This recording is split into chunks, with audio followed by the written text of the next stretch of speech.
call this meeting to order Tuesday, August 1st, 2023. We will go into executive session at the end of the meeting. Per KRS 61810, 1F, discussions or hearings which might lead to the appointment or dismissal of an individual employee, member, or student without restricting that employee's, members, or student's right to a public hearing if requested. This exception shall not be interpreted to permit discussion of general personnel matters in secret. And the second one will go in per KRS 61.8101B, deliberation on future acquisition or sale of real property by a public agency, but only when publicity would be likely to affect the value of a specific piece of property to be acquired for public use or sold by a public agency. And no action will be taken on that. No action will be taken on either one. So we'll do that at the end of the meeting, and we may be in for an hour or so. Let's let everybody know that way they don't have to hang around. We have, we're going to do the Pledge of Allegiance, and we have some guests here who's going to do that. Miss Brothers, we'll do that right here. You want to, let's just do the pledge first.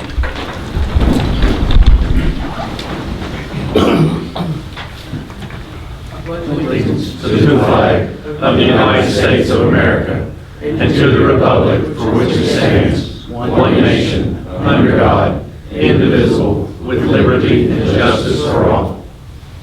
You mind leading us in prayer also? Dear Lord, thank you for allowing everybody to meet here today and make decisions that will better our community. And thank you for just letting everything. Amen.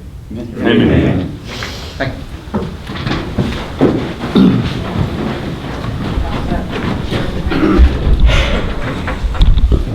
For our community showcase today, we'll do the, this group is with the Thomas Nelson Jr. Society Children of the American Revolution. Y'all want to introduce yourself, and y'all can come up and give a little talk. What is the date? All right. Are you all ready to give your spiel? Yeah. All right. So, my name's Lucas Brothers. I am Kentucky State First Vice President of the Children of the American Revolution. This is my brother. I'm Sam Brothers, and I am Treasurer of Kentucky Society Children of the American Revolution. I'm Rebecca Brothers, their mother, and I'm Senior President of the local chapter or Society of Children of the American Revolution. We're named after Thomas Nelson, obviously, who our county is named after. Boys, you want to talk? So Children of the American Revolution is mostly about helping veterans, and we do a lot of charity work, kind of, to improve museums and just... We also take old historic landmarks and fix them up and make them look nice. We do clean historical cemeteries too. We've marked graves that were a soldier that he needed a plaque, so we got him a plaque, and it's really good for the children to get out there and just learn this type of stuff, because it's a dying art, really.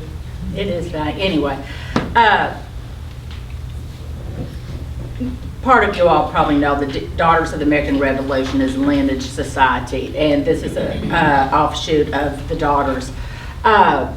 Obviously, you know, you have to have a direct line from a Revolutionary War soldier.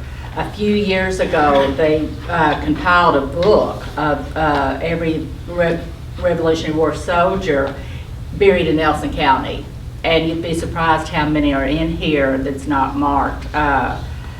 Atkinson Hill is a street named after him. Well, he's buried out on Boston Road, and we found him. But also, our ancestor, Richard McKay, he wasn't buried at Bloomfield Baptist, but in 1932, one of his descendants from Indiana put a marker up for him, for a veterans marker. So we marked his grave as Revolutionary War soldier. We have our emblem on. We were the first in Kentucky who did that, and we were the second in the nation. The first being at Williamsburg, General Thomas Nelson Jr. had his marker first.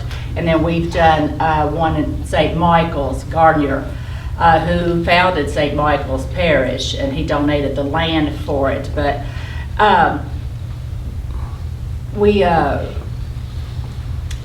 our numbers are declining, so if you all have any children, grandchildren, and you know and I can find your dead relative, trust me, I can do this.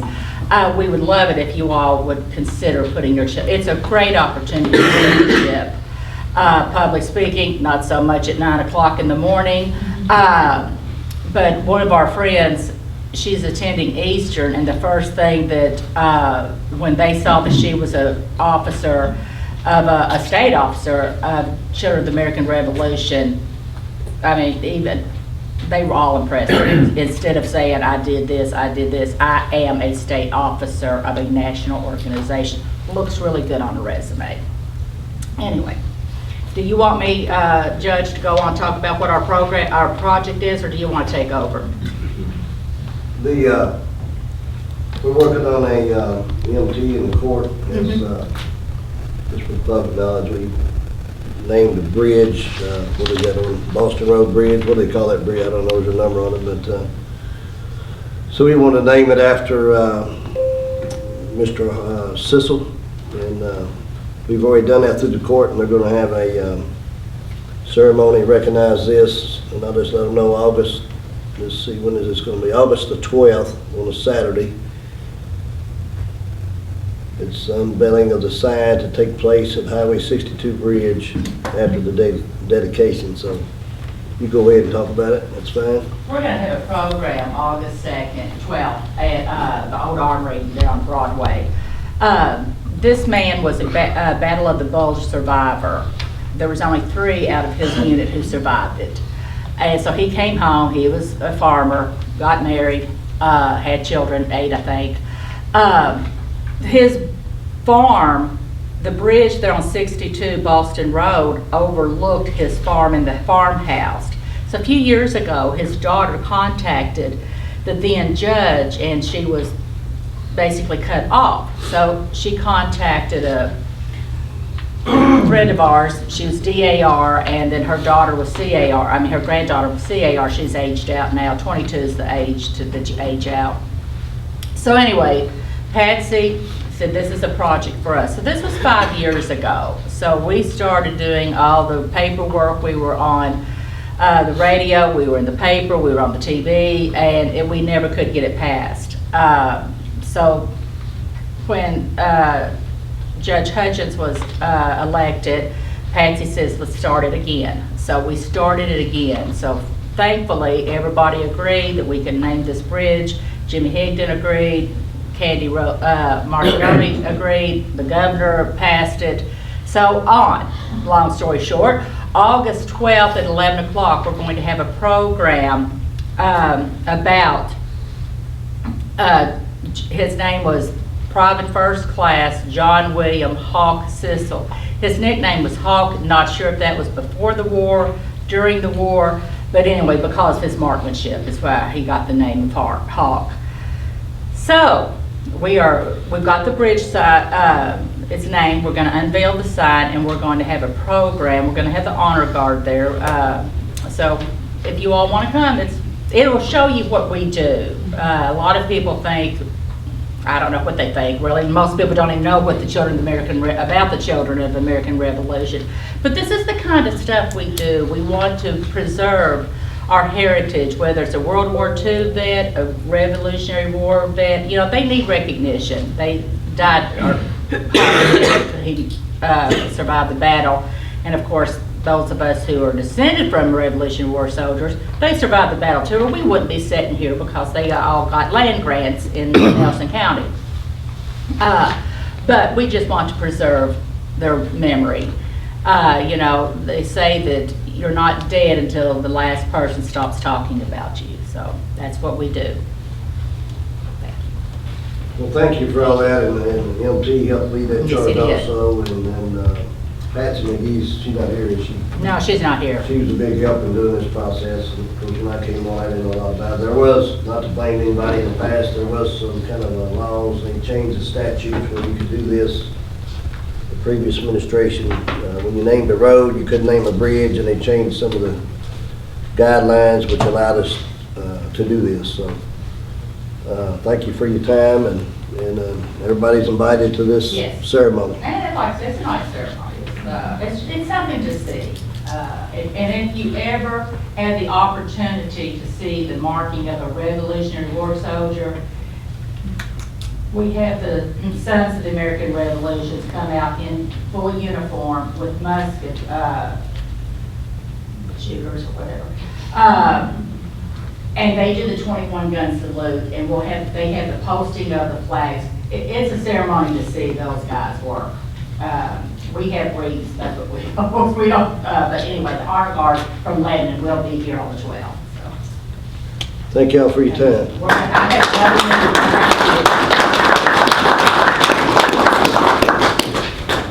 Thank you.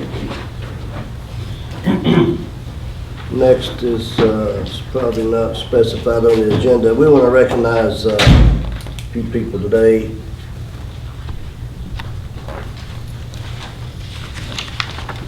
I'm going to first do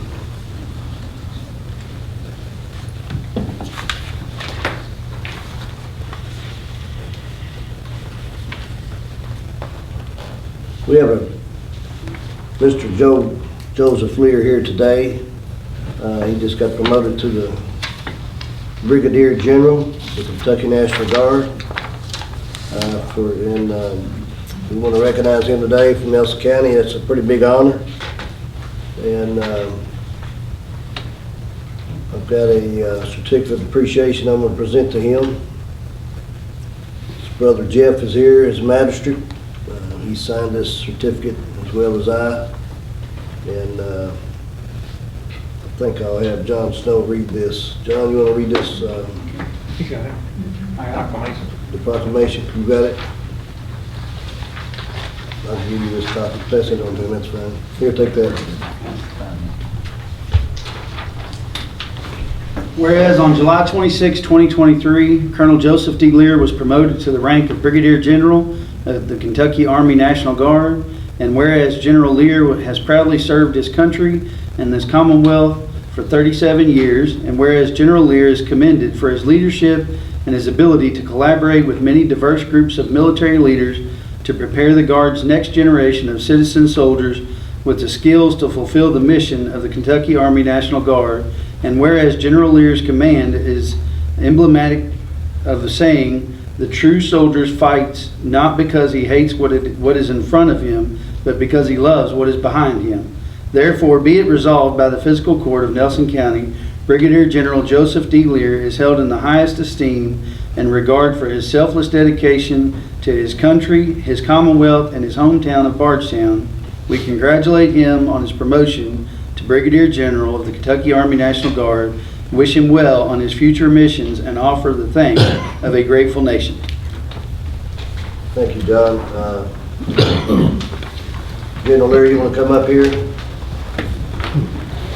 Just come on around here if you don't mind, and let's do it in front of this flag. Is that all right with you, sir? So I got this certificate of appreciation to General Joseph Lear to honor him for his service to country and his promotion to Brigadier General of the Kentucky Army National Guard for his 37 years of selfless dedication to his command and his country. We salute him on his new mission and wish him well on his future endeavors. Yes, sir. Yeah.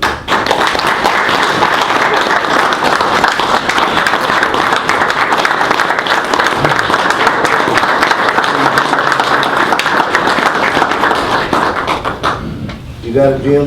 I got it. Thank you, sir. Thank you, Judge. You want to say a few words? Go ahead. Put you on the spot. A lot of people don't understand what it does. I'm not really familiar with it myself, to be quite honest with you, you know, as far as not being in the service. Well, I'm honored and humbled by you guys' recognition today. Basically, what I do is I'm the Deputy Commanding General of the Army for the Kentucky National Guard. So it means I got my own army. I got about 7,000 troops that assist the Adjutant General, General Lamberton, with the command and control of those troops. What that really boils down to is I go around and mess up their training by showing myself and Make them all nervous. make everybody nervous. And I hand out coins. They gave me a bunch of challenge coins. And Judge, I'd like to present you with one today. Well, thank you, sir. I appreciate that. Thank you.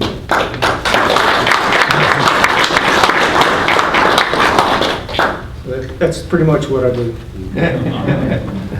Well, I'm sure there's a whole lot more that led up to that. I don't think that happened overnight, so. It took a while. Thank you for everything. Thanks. You want to recognize, you want to do that for me? Yeah, I'm merely following in the footsteps of other Nelson Countyans, one of which is here today, General Ice. Mr. Ice, you mind standing? This is Mr. Raymond Ice, and go ahead if you want to finish it up. He retired as the Deputy Commanding General of the 35th Infantry Division. Was a long-time Kentucky Guardsman before he got called back to active duty to do that, or that was in the role also, but to do that. He and I are one of 5 generals that we know of from Nelson County, which I think is pretty unique. Yes. There's, of course, General Moore, the Vietnam era general, General Doyle, General Culver, and us two. Yeah, that's pretty. We think that's pretty unique for Nelson County to have 5 generals. There's probably more that beyond our memory. Thank both of y'all for your service. Mr.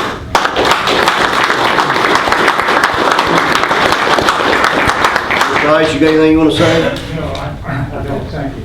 Yes, sir. So I think it's kind of unique that they were talking about renaming the bridge here. That portion of the road was named after General Ice right there. Right. It changed the law. We I'd was, also like to mention it's probably unique that Jeff is General Lear's brother, and Bernard Ice, our longtime servant manager, is the brother of General Ice. I think General Ice got to do it before he got to be a magistrate. And he did not have to overcome that obstacle like those did. And, you know, an average man couldn't have done that. That's right. Thank you all for coming. thank you very much. Hey, Judge, Sir, we had to take a vote on the passage of this. we have to take a vote on this. The resolution. I'll make a motion that we accept this fiscal court order. Second. Motion by Jeff, second by Adam. Any more discussion? All in favor? Aye. Opposed? Motion carries. Thank you, sir. We have another recognition today that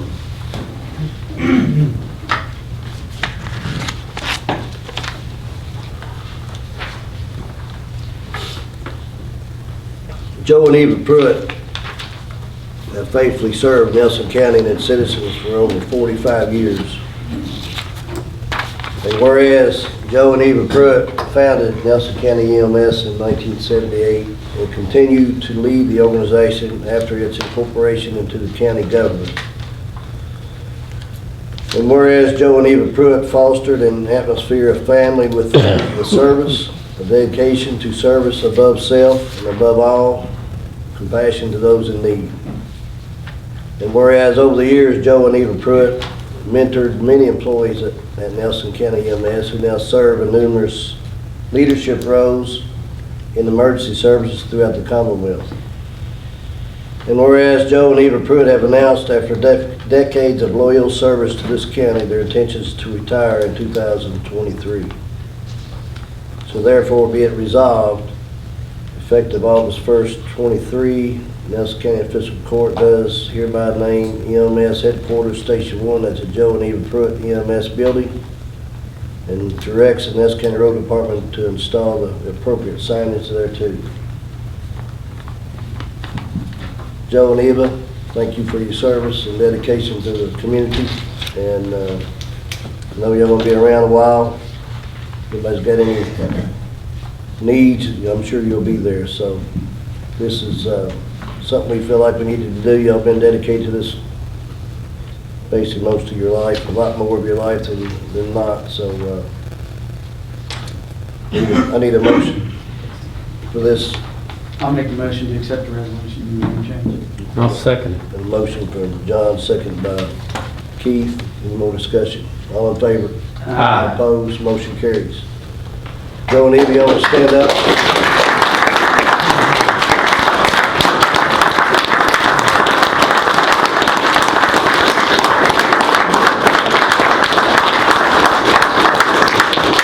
Can y'all come up here and get a picture, please? Sure. I can't help but, are y'all mad at each other this morning? You're setting off. So that's how long they We work. picked a bad day. I think 45 years working together, it's not opposite.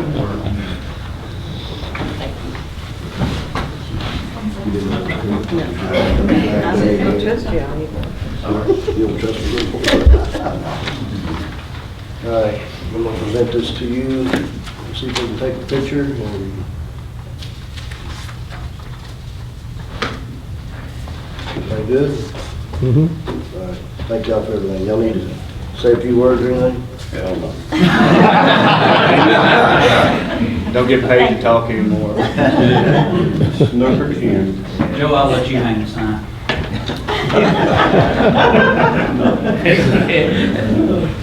Thanks so much, everyone. Thank you all. Your face is red. Your face is red.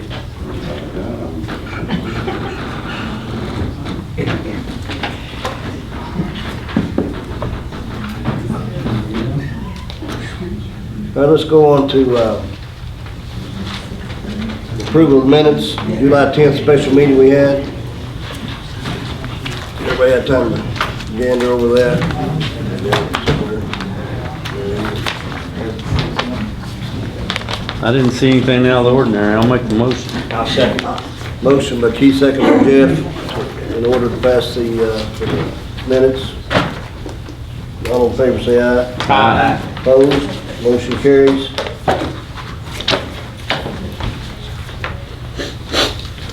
Bills and transfers.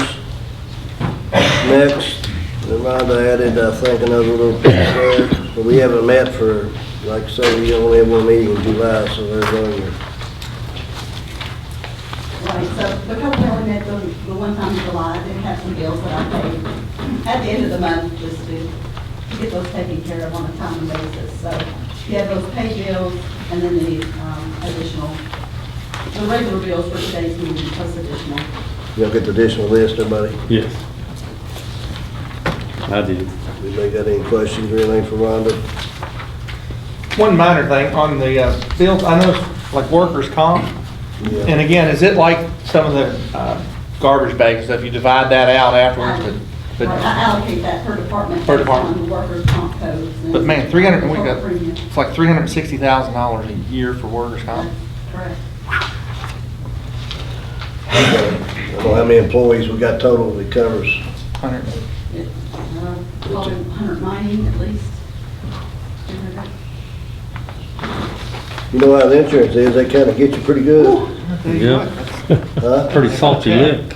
He's an insurance man, he knows all about it. I'm like, that's high.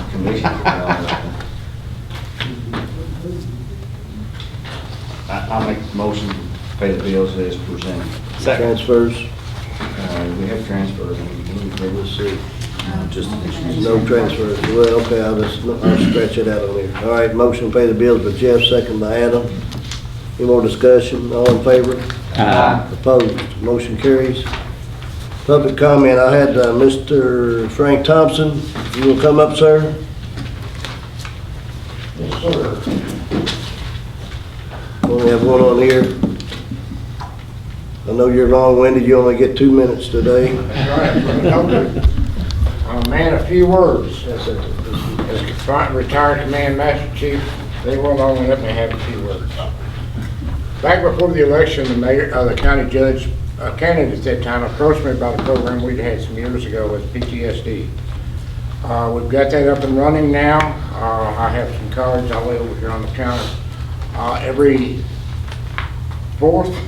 second and fourth Thursday of the month, we have counselors. We'll meet down in the conference room, and we'll be able to affect anybody that has PTSD, or they think they have PTSD. I've got certified counselors to do that. Any other information, just leave me a message.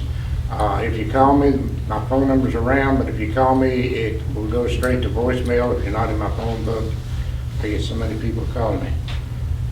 But I want to thank the county judge for doing this. We've already had some positive feedback. I've got probably 2 or 3 more coming next Thursday than we had this past Thursday. We were just getting organized.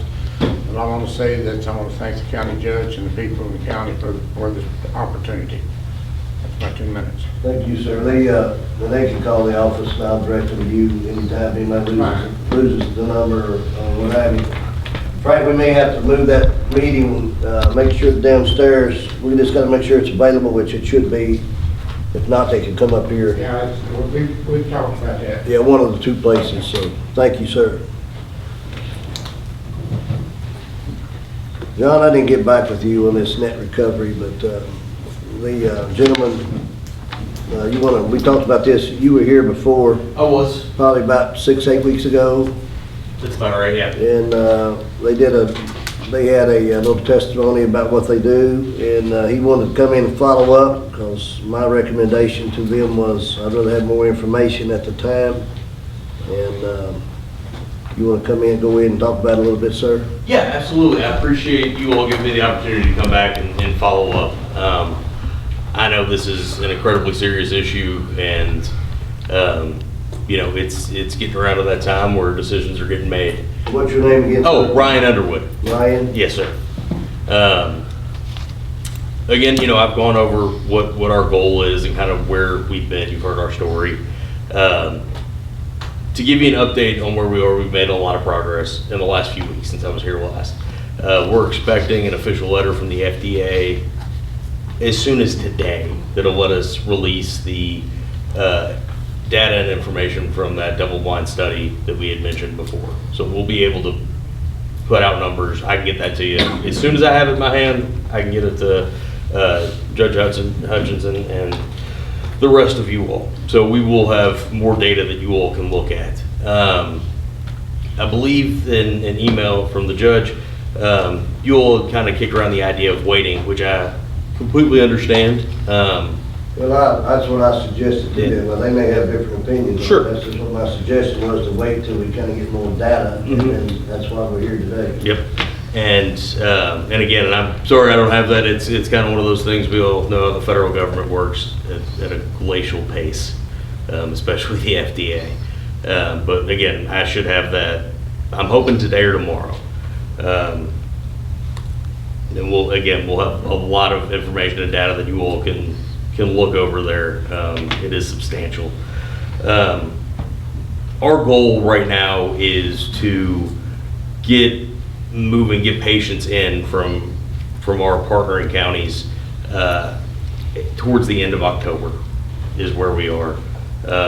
We've got a lot of your all's surrounding counties that are committed to this: Meade, Bullitt, I think not necessarily surrounding county, but Oldham, and then Hardin County we're presenting to next week, and they're also interested.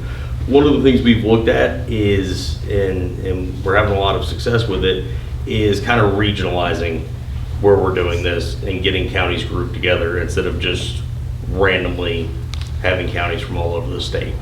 We're looking at Southeast Kentucky with Laurel, Pulaski, Clay, Wayne, those counties, and then the 3 northern Kentucky counties, and then this part of the state as well, and then a little bit further west.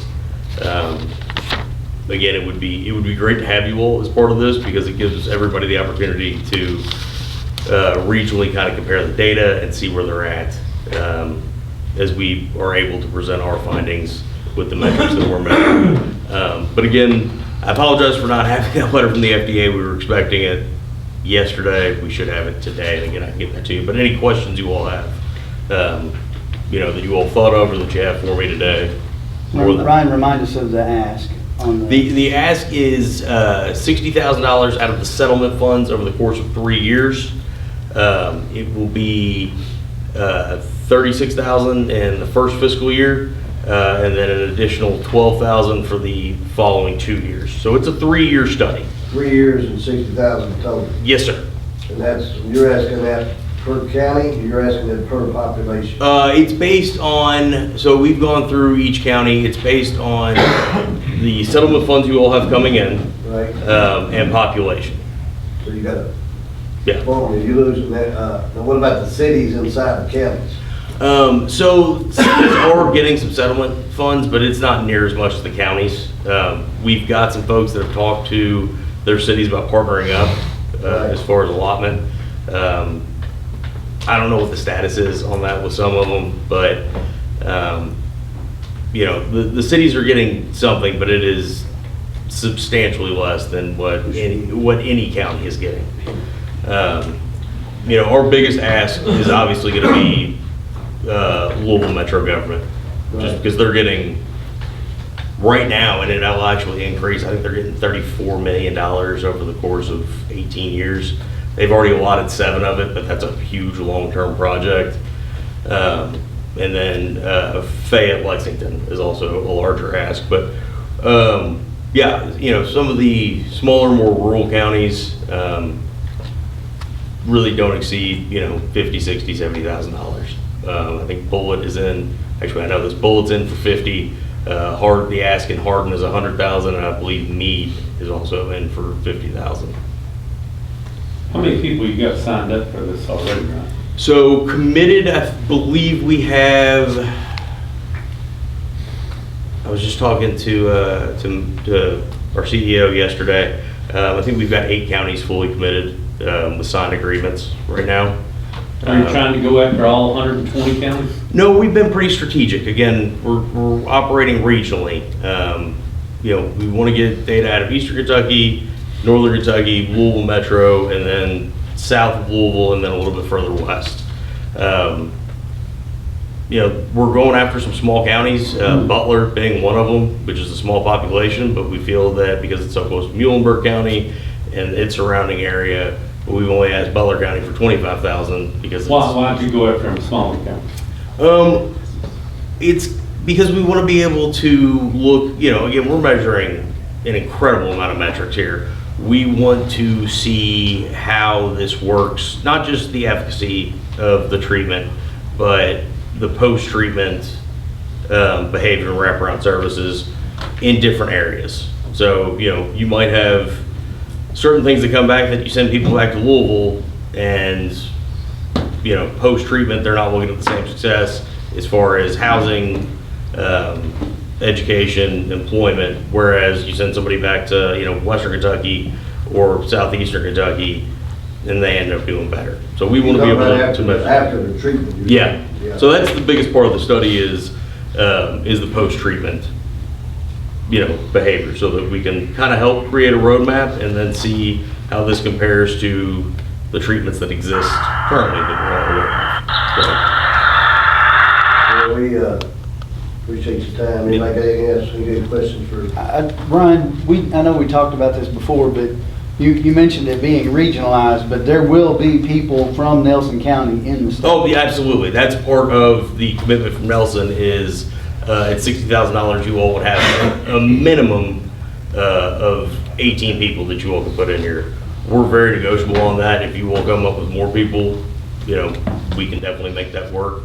Because a lot of this is being subsidized with other funds that we have. The treatment on average right now is about $5,000 for the whole thing, but we're subsidizing more than half of that, really because of where we are and the whole 28-day thing. It's probably closer to $12,000. Where do we stand up if we don't invest? If you all didn't invest in this, we wouldn't be able to have folks from Nelson County be part of the program. So our goal is to work with your county attorney, judicial system, sheriff, police, so that, we can help, or so you all can help us find the best candidates. It's really about working with you all completely, top to bottom on this project. But we can only admit people into the study that have, from counties that are committed and have invested in this. So you said 18 people in Nelson County, so. Yeah, minimum, we can So play with that number. It's about $1,000 a person, because you want 20,000 a year, correct? So you're Yeah. close to that. Yeah. So, well, yeah, No. $3,000 if they're only taking 18 for the first Yeah. 3 years. Well, he said minimum of 18. yeah, we can, yeah, if it ended up being like 20, if it ended up being 25, because we know in the bigger counties, bigger areas like Louisville, and the ask from them, I think, I don't know if we'll get the amount of people that would be prescribed, so we can subsidize that with other areas. Oh, the people don't want to do it. Are you talking about people afflicted with OUD? That's, that's a big part of it. You're gonna get a lot of people that are just not gonna be interested in doing it, because it's new, it's different, and you're gonna find people that will be interested in it, because they're kind of, at the end, they've run out of options.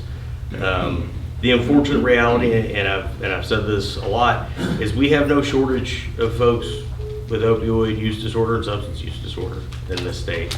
We're kind of ground zero for it, and that's the unfortunate reality.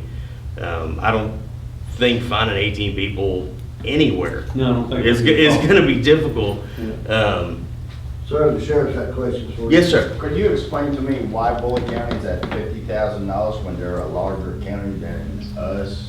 And you're asking for Nelson County to submit to $60,000. So, Bullitt is in a place right now where they have committed 50,000. They're also negotiable to increase that based on, what kind of they're saying. I guess my question would be, what is the requirement? What is your? It's based on metrics from what you all are getting total for the settlement in the first 3 years is kind of what we're working on, as well as population, and then kind of the areas that we want to study the most geographically. So. But we can negotiate how much we give you. Oh, absolutely. Yeah, that's not, that number is not written in stone. It's what you all are comfortable with.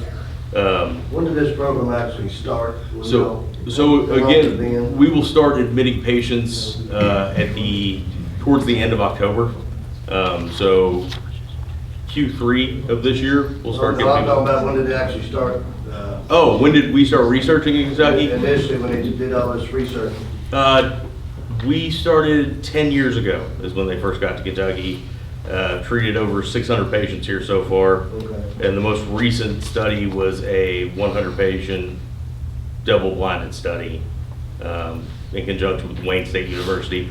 Part of what we're doing in the one that's coming up and when we're getting ready to start is we're working with the University of Louisville as well as University of Texas Medical School.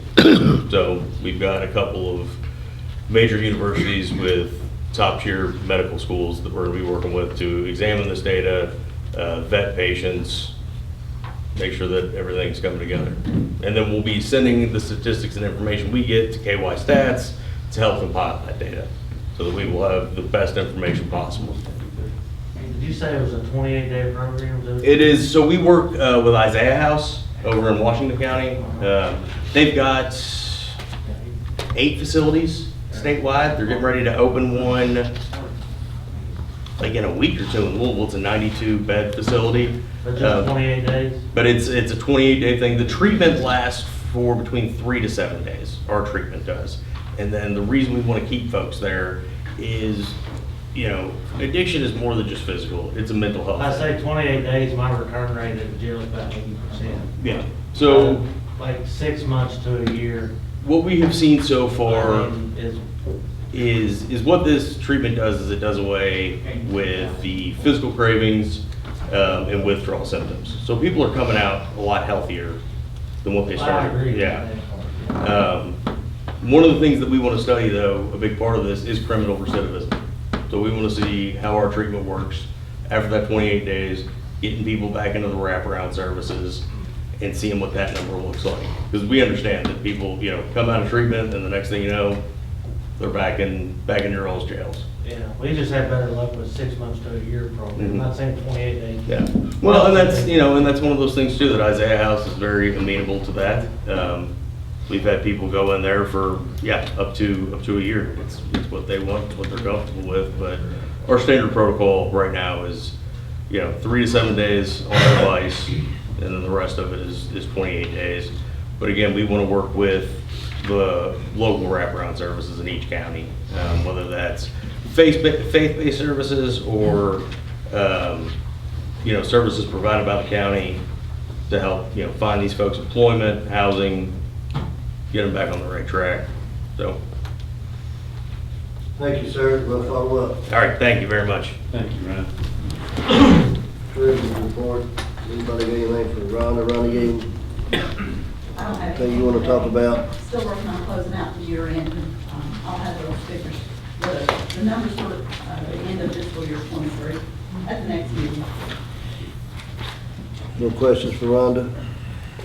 We'll go to the grants department and updates with Brad Metcalf. The administrative code ordinance, you've got a copy of that. And he's put a lot of time in this thing and trying to clean it up. Brad, you want to address this? I sent this around to you. This is our first draft. I tried to take the best shot I could at it to start with. I sent it to Chip for legal revisions. He made some changes to it, so this is still just a first draft that has been sent to the court and to the department heads so that each department can review it.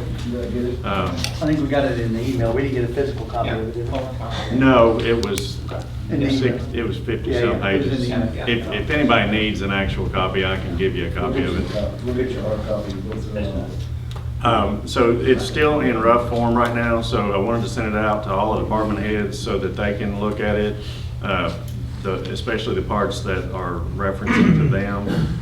Then we'll get feedback from them, and we'll probably take it up at the next meeting to go ahead and get that passed. It hasn't been updated for at least 20 years. a long time. So we'll just mainly clean it up and stuff. So that's our goal, to go through it mainly. So. Our goal is to go through every ordinance and to go through, I wanted to start with the code first, especially for the code and for our ordinance that sets up how we number everything so we can get some standardization to how we're doing it. So some of our statutory references are outdated because we haven't had, a lot of these were done on typewriter. That's how long ago that the original ordinance was passed. So we're just trying to modernize and update. There's not really a lot of changes to the code other than just making it mirror the way that we're county government today as opposed to 20 years ago. What's wrong with the typewriter? I still got one. Throw it away. I didn't know I'd use one of them either. Fairfield nuisance ordinance, we got that finalized. Brad, will you with that? Yes, so last month, I went to the Fairfield City Council meeting and they adopted it, so that finalized the last interlocal agreement. They've been sent off to deal, the one for New Haven and the one for Fairfield have been sent off for the commissioner to sign off on, and then we're good. So that's all I have on that. Okay, and then solid waste, we passed that ordinance, A couple months ago. It was, but we've got a few corrections, amendments to it, that you'll get copies of that. Yes, you should have a copy of the entire ordinance. You got that on the right? Yeah. And then you also should have a summary of the changes, and I'll just run through those real quick. Let's go through them and just address them so everybody understands what it is. You go ahead, I'll let you do it. So on, the first one is section 6.7. This just adds to the people that can issue a notice of violation of the nuisance ordinance. Originally, that came, the way the ordinance read, it could only come from John's office. So we added the nuisance officers so that if they saw a violation, they can also send out a notice of violation as well. So it just didn't have to run through John every single time. That's just to streamline the process. John also still can do it as well, but it just added them to that list. Section 9 the next one is section 9.1B. This tightens the language up for our disability reduced rate. Our stated goal at the time was to try to offer this reduced rate to those individuals that needed it the most. We did not put an income cap or an income ceiling in it. We started to get requests from individuals that were clearly well in excess of that, so I don't think that was your intended goal. So we went back and put a 200% poverty rate ceiling for the discounted rate. I think that more mirrors what you intended to do. So how's that verified? How's that verified? They have to send us, in the original ordinance, they have to send us their income statement to show. Will you be the one okaying it? When it comes through, Rhonda. I get them all, and then it goes through Rhonda, then it goes through Teresa. It's like a 3-check system, and Brad actually it's a 4-check system. Yeah. Double check it, I've already found that Teresa came up with this, Yeah. because, You know, it's a little confusing to a lot of people. well, the first part, I think Mr. Brooks, when we was talking about that, we put that out as far as the seniors, you remember that? They got a little bit of people that sent them in, there was some that, definitely threw up a red flag, and I said we got to change this because I don't want them to get abused, and then they're get abused quickly. Yeah. So we feel like we need to put some, and we're not gonna get them all, there's gonna be some stuff in the cracks, but One of the things that we tried to do too is we also worked with our website manager, and she has updated to put the fill-in type forms online.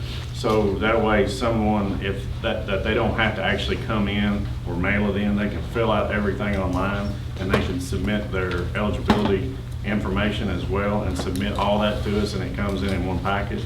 So they don't even have to mail it in. We're trying to make it as easy as we can for them to be able to get their information to us. The next section is a new section. This is 9.1 section D. This waives the garbage fee for any serviceman or woman who has received a combat-related disability. We just wanted to propose that. I thought that seemed fair, more than adequate for someone that's had a combat-related disability. And I'll play the devil's advocate here because it Yes. doesn't specify how much of a disability they have. It is. And I know some people that are partially disabled from hearing loss or something of that Hammer nature. Hammer toe. Right, that was granted under combat time. So is that anyone who has any kind of a No, disability? Or- the actual ordinance references the U.S. code that has it. It's a major disability. And I think it's over 50%. I know that. It's not just. So it's referenced in somewhere else? It is in the actual ordinance itself, and I'm sorry, I should probably put that in here. Section 9.1G just clarifies to allow for waivers set forth in section D above. That's all it does. Section 11, I think there was a grammatical error. I don't know if it was mine or if it was in the previous one. It said county policy. It referenced to county policy as to who could issue a citation for a violation of the ordinance, and I think that meant county police, because it said the county policy or any other law enforcement agency. I think it was just a typo. So we went back and took out county police since that no longer exists, and added nuisance officer along with any law enforcement agency can issue that uniform citation. So if our nuisance officers, they can actually write a uniform citation for a violation if it is upheld. And that is all we're doing. questions on this? Since John brought that up, on that section 9.1, going back to that original, it says combat-related disability, but it doesn't say 100% disability. No, it does not. I'll tell you what the actual language says. Because since you said that, John, it made me throw up a couple red flags in my mind too, that I can sense that real quick. That It says, and as defined in section 1413A, U.S. Title 10, United States Code. And I'll have to go back and find that. I took that. But it references a percentage disability Yes, match. yes, that was straight from Yeah. the COVID. Well, I'm gonna recommend everybody study this, and we're gonna finalize at the next meeting. That's right. Are they good with that? Because Yeah. I've got a little bit of, after I looked at that, 'cause I think there's, could be I an know issue a couple there. red flags myself. Yeah. Okay. And then we're gonna move on to the, where we at now? Grants, updates, you've got some, Yes, I have a couple of updates. This is a little bit of a slow season for grants. We're kind of in between. A lot of times they come in at the end of the state's fiscal year. So right now, we're in between most of our reporting. The two big ones that we have is the cybersecurity grant that we'll do at the end of the year. We're finalizing and getting a LEP grant put in for the sheriff's office. And one more that we have another grant, but they're all due at the end of the year. But we did get our Kentucky Department of Agriculture spay and neuter grant put in. That's $1,500 for the animal control. And we're also going to work, we've met with Councilwoman Kelly with the city, and we're trying to work together with the city to put a unified grant proposal for our opioid money together. We're trying to work together with the city so that we put something together as one countywide opioid grant. We're just in the beginning stages. We're actually going to meet for the first time this week, so I don't have anything to report, but I just wanted to let you know we are working with them on that. there's money coming down the pipeline through some federal, through the states, and we think there's gonna be quite a bit more of this opioid money that we can apply for. So everybody's gonna have their hands out, so we just have to get our hand out real quick. And one thing I wanted to point out too is that the importance of the department heads in looking at these grants as well, and one that I'll point out is Justin's. The department heads get a lot of requests for these grants. One is that there was extra money out there where the jails could purchase washers and dryers. And so they're very vigilant. They know where these grants are that relates to them. And so, Justin applied for one of those grants, and that's just something that all of our department heads consistently do. It's not just us looking for these grants. They're doing it as well and submitting them also. That's all that I have on grants right now. All right, so the nuisance department update, we brought on another employee to help Richard. I've got, the last count I had 73. I think since then I've got several from New Haven. Over 100. So we probably got over 100 now, nuisance ordinance request, and I'm gonna say, Richard, he's had some health problems, and he's back part-time. He's already part-time anyway. So I brought on Rick McCubbins. He's retired. Everybody knows Rick, or most people know Rick, just under a contract form. And I don't know if I need to, do I need a motion on that? You created a new position? Well, I don't, I just, The position was created in the budget. yeah, the position was in the budget already, and restructured the code enforcement office before, and that was in the budget already. Don't need a motion on that, I don't think I do. No, It's a contract employee or. It's just a If it was in your restructure that you Yes. completed, Yeah. and they did not challenge it within 60 days, then Right. it became legal without their vote. And it's in our budget anyway. Yes, So, that's fine. I just want everybody to know that basis, I don't think we need a motion on it. No. And until we get caught up, then he can work basically part-time. He don't get any benefits, anything at all. He drives his own car. And I did ask him the other day that if he would work 6 or 7 days a week for a couple of months just to get everybody caught up. But he'll probably work 3 to 4 days a week till he gets them back in play. Then maybe Richard can start handling more, more of them. But he may get to the point where it's 1 day a week, 2 days a week, whatever. But we do have a lot of them, and he's very thorough with it. He's got a lot of experience, and he knows how to handle people. Yeah. He has arresting powers. Actually, in reality, it is a dangerous job in some cases when you go out and talk to some of these people that, some of them may have some backgrounds to their issues, so. Just to give you a little more information, our goal is to try to mitigate as many of these as we can and not send them to county attorney and them into the court process, which just takes a very long time. It's costly to us, to them. So if we can, if we can keep any of these from getting into the court system, that's what we're trying to do. And that's what Rick was brought on. But so far, it's done pretty good. We had a couple of pretty bad ones that I know of, and he didn't give me an update. He's been out of town quite a bit too, but he's just talking to people and explaining what they need to do, so. Anybody got any questions on that?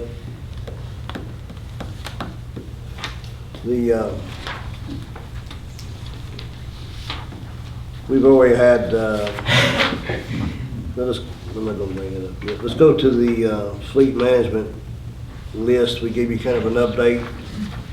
Brad went through this with Ron and I, and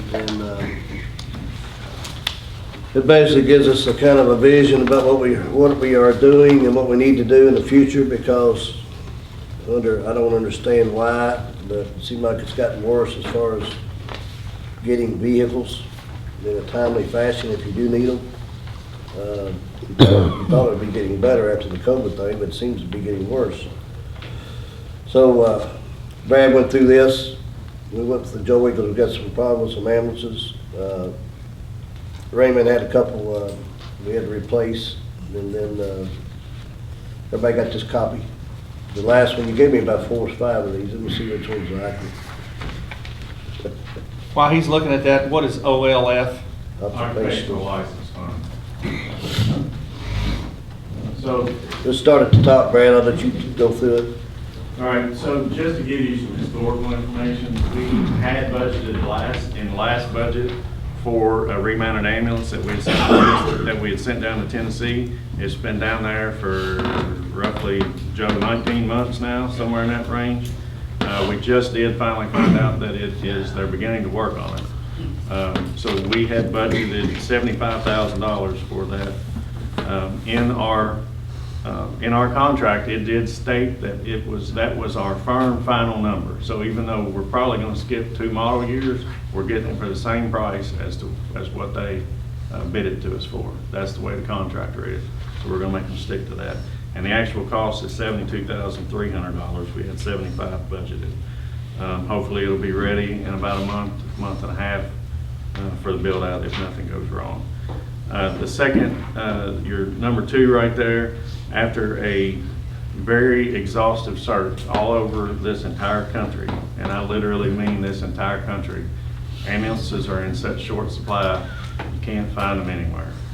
We did find we had budgeted $100,000 for, is that right, $100,000? Yes. We had budgeted $100,000 in the current budget for 102.7. Well, right, because I carried forward the difference between the 75. So we found a 2015 F450 Type 1 ambulance from Elite Services. You go ahead, I'll be right back. In North Carolina. The cost of it is $140,000.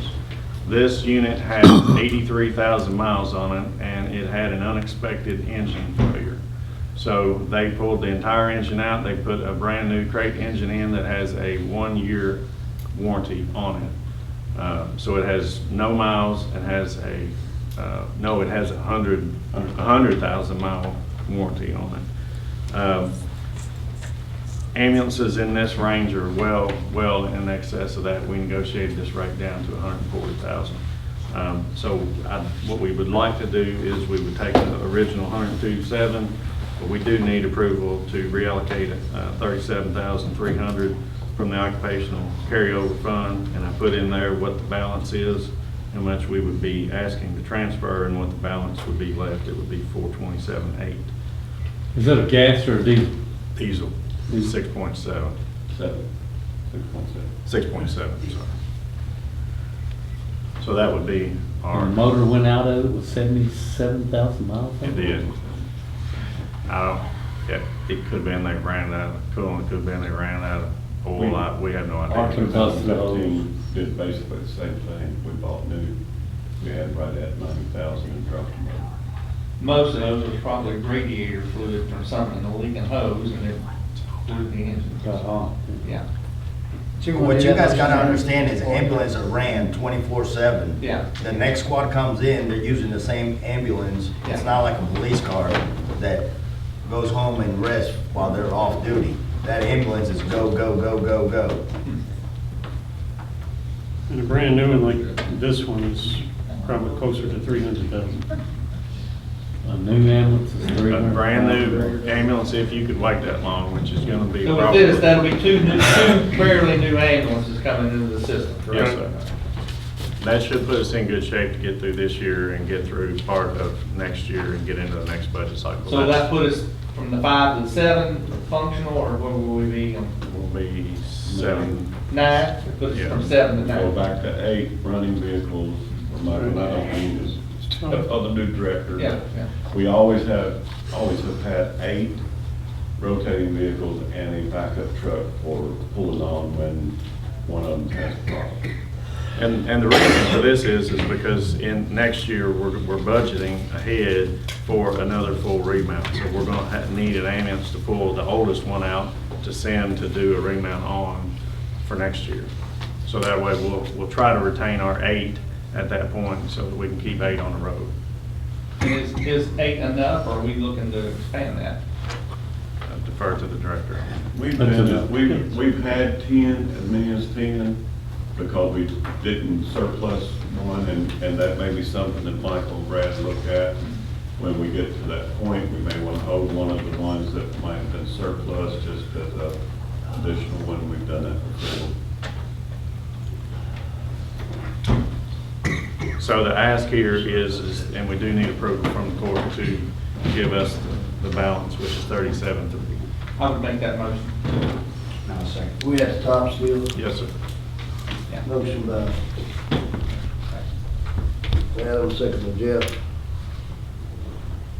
Any more discussion? All in favor? Aye. Opposed? Motion carries.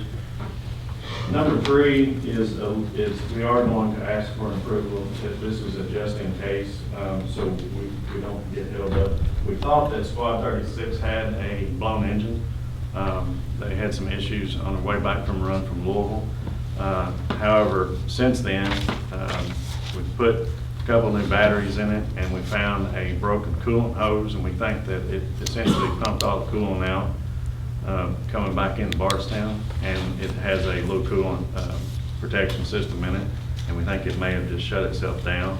So we've ordered that part, it's a couple $100. We're gonna try to put that on there, It's a little cheaper than 16,000. fill it back up, and make sure that there was no heat damage to it, you know.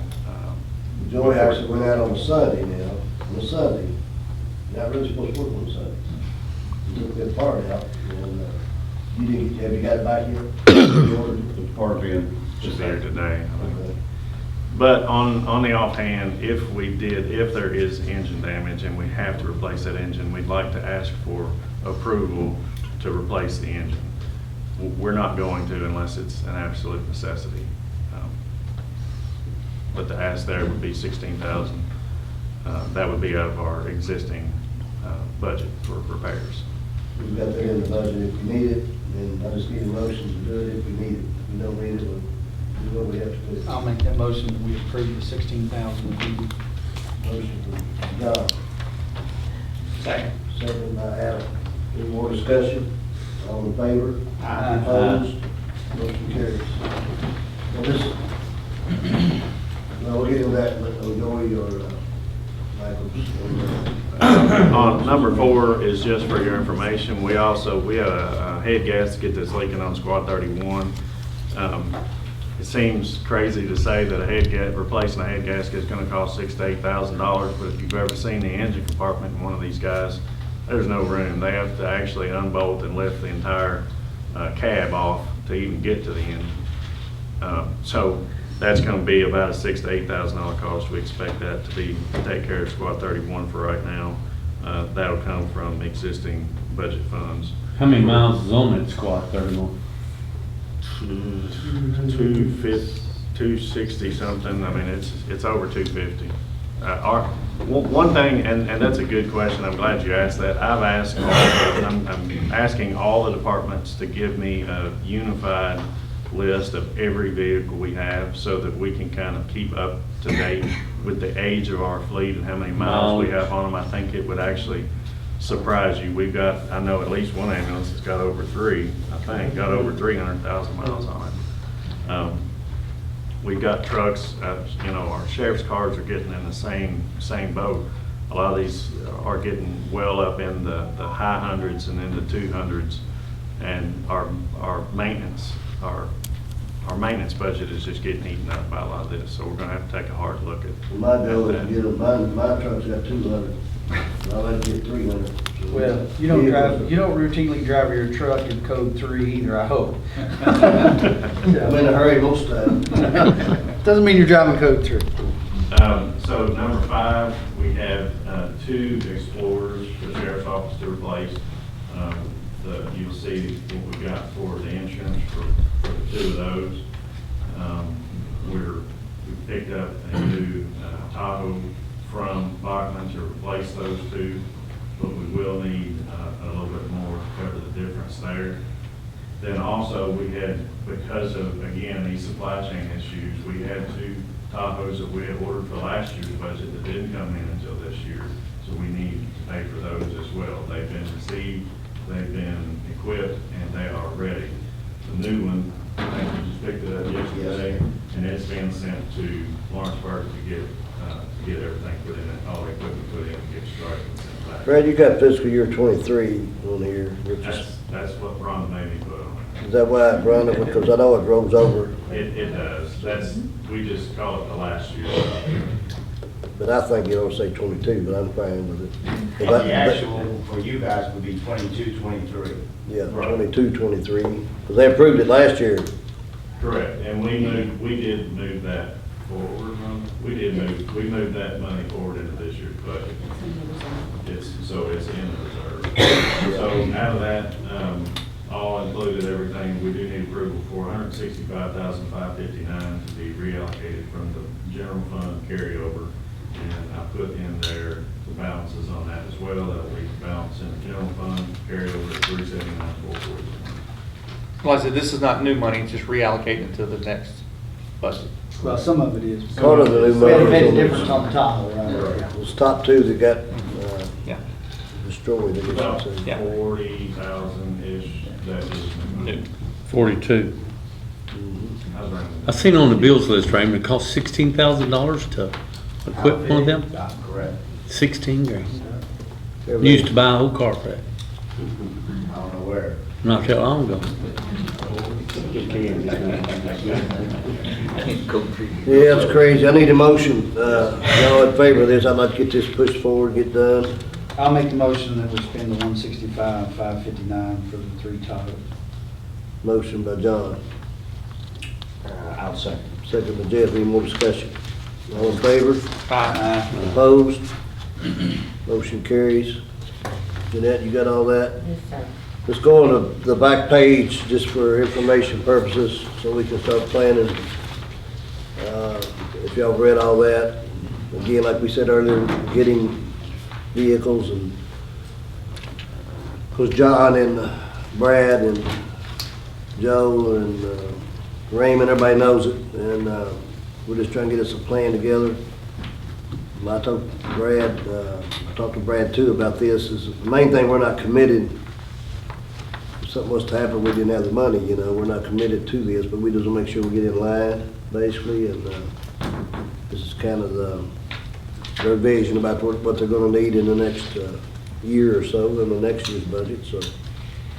Brad, you wanna take this? Yeah, well, I just wanted to begin to show this to you, to show you our anticipated needs, so that this doesn't hit you next year or whenever and it sneaks up on you. We do have equipment needs that we need to take care of in the next budget. The problem has been is that we used to be able to budget for next year and to say, we're gonna buy 4 cruisers next year, and that's fine. We pass our budget, we go out and get bids, and we just pick them up. That's not, you can't do that with any vehicle now. We can't do it with county road vehicles, we can't garbage truck, you can't do it with cruisers, and you sure can't do it with ambulances. So the state procurement code does offer us an alternative model to doing these. It's a competitive or non-competitive bidding, depending on what you're trying to buy and where you can find it at. So we are going to ask to move to that, to be more adept at finding a vehicle and being able to purchase it, or at least getting our position in line. Many of these vendors, if we do what I call a soft commit to them, that we're anticipating we're gonna buy 4 police cruisers next year, they'll put that into their production or their purchasing schedule so that they have that allotment there for us. It doesn't lock us in, it's definitely not a contract. And if we were to come in next year and say, well, we don't have the money this year, that's no skin off the vendor's back, because they've got a dozen other counties that'll step right in and pick them up. So our goal is to just stand in line, to retain our position in line for these things as they come available, so that when we pass the budget next year, if all goes well, and we have the money, we'll go back to the vendors, check the pricing, and then we don't have to wait that 18 months to 24 months to get the actual vehicles themselves. So I just want to kind of put some numbers out there just to show you, the costs that we're going to be looking at next year. Even just one remounted ambulance. This is not a new ambulance. Now granted, when they do a remount, it's the only thing old on it's practically the frame and the VIN number. It's basically rebuilt from the ground up, but it's going to be at least $200,000, and that's this year's knowledge. So I don't know what that would be by the time we're into it next year. Brad, could I interrupt you just a second? In like the last 4 or 5 years, we've done research and searched for good used vehicles. And since the demand is out there on ambulances, because new ones are 26 months out from the day you order, we would find one, it'd have to come back to court and get approval to purchase. I go back to the vendor, well, I sold that last week. And we went over and over, we lost 5 trucks in 4 or 5 years that would have made us good transitional trucks. But because I have to wait to get court approval and meet that procurement, we would lose out on that sale. I just wanted to throw that in as some of the reasoning why this is important. But Brad, I'm gonna suggest that we hold this to the next meeting, this last page, to get to. We don't actually, after thinking about this, we don't have to have your approval now. I'm just trying to get this information out there for you to be able to see. I don't know if we don't or not, because just trying to get locked in, it's not spending any money, I don't guess, but. It's not, and I talked to Chip about this. We're gonna reach out to ECHO and to the finance cabinet. I wanna make sure that whatever we do is we're doing it the right way and get permission from everybody. I know that this has been an issue across the state. So everyone's asking for this ultimate way to purchase. This is just to give you an idea. And I've got to make one correction. I had 2 sheriff's vehicles at Hunter Border. That should be 4, because in the past, we've done 2 and sheriff does 2. So the entire ask would be for 4 in total for the next budget cycle. John is going to need at least probably 1 roll-off truck and a garbage truck, just to give you an idea of those costs. I mean, that's $240,000 is for a roll-off truck today. It's going to be higher than that next year. And a garbage truck is $325,000. We don't have anything in here in the road department. Brad, they're not doing all right anyway right now, I guess, are you? We're broke. Yeah. I'll put it blunt, we have no money. We do have already in our current budget a little bit of money for some equipment purchase for the road department. We're just waiting to see exactly what he needs. Well, we're still looking at the, we need a dump truck, and start out here, working on secure the users, and so let's move this on to the next meeting. We'll talk about this some more, just part of it. Everybody okay with that? I'd like for everybody, the masters, talk to the department heads and get some ideas and discussion, make sure everybody's on the same page, so nobody feels like they're left out. And I'd like to all the department heads get with me and the masters and just talk about what y'all think we need to make sure that we can still provide an excellent service in every department. All right, fleet management, Brad, that's it all you got? Yes, sir. Jails report, Justin Hall. Yes, sir.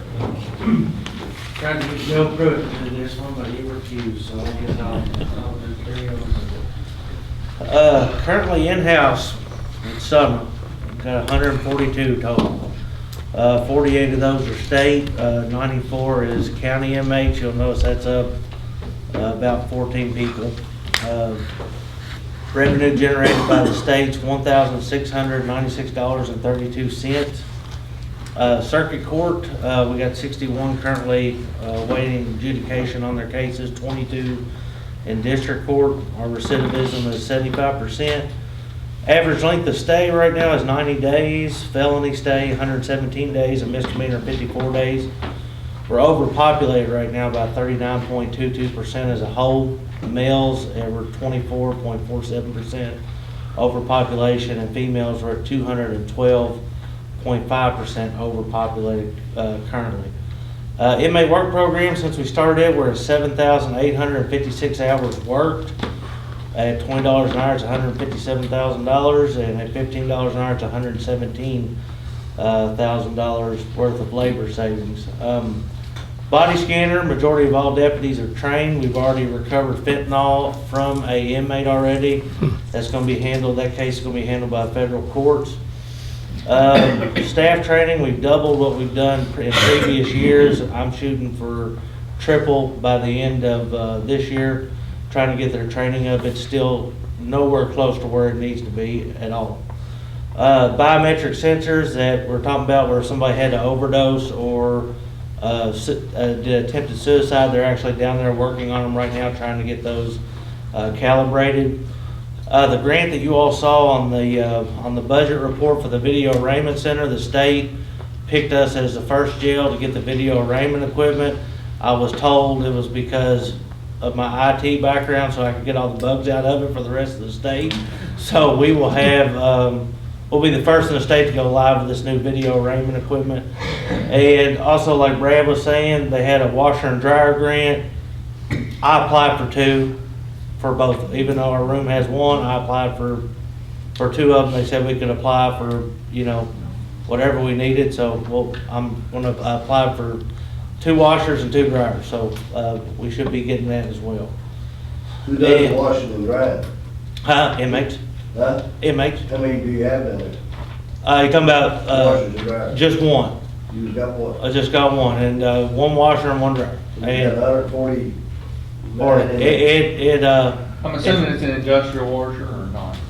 Yeah, I almost need to send you a picture of the room. It's almost like the washer and dryer was placed there, and then they built the jail around those 2 items. So that's kind of how it is. But 140 some inmates are using 24 hours a day. 24 hours a day, we're running laundry 24 hours a day. There is no room for 2. I can tell you. That's what I was gonna ask, where are you gonna put the second one? Second one is going to be for parts and replacement because, yeah, we'll keep it over there and do laundry over there too.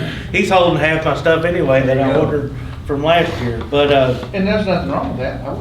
yeah, I say, you know, If we get 2, put them somewhere else. yeah, because our dryer is starting to have a few issues and stuff like that. So if we can get something new with a warranty, it's not going to cost us money. That's to rock on with it.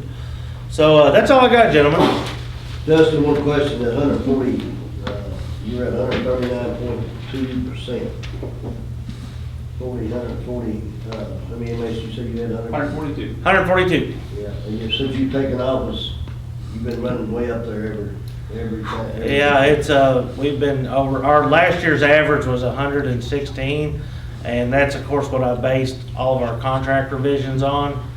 And I knew it was gonna go up this summer. All the projections is that it was gonna go up this summer. I was expecting 120s, 130s.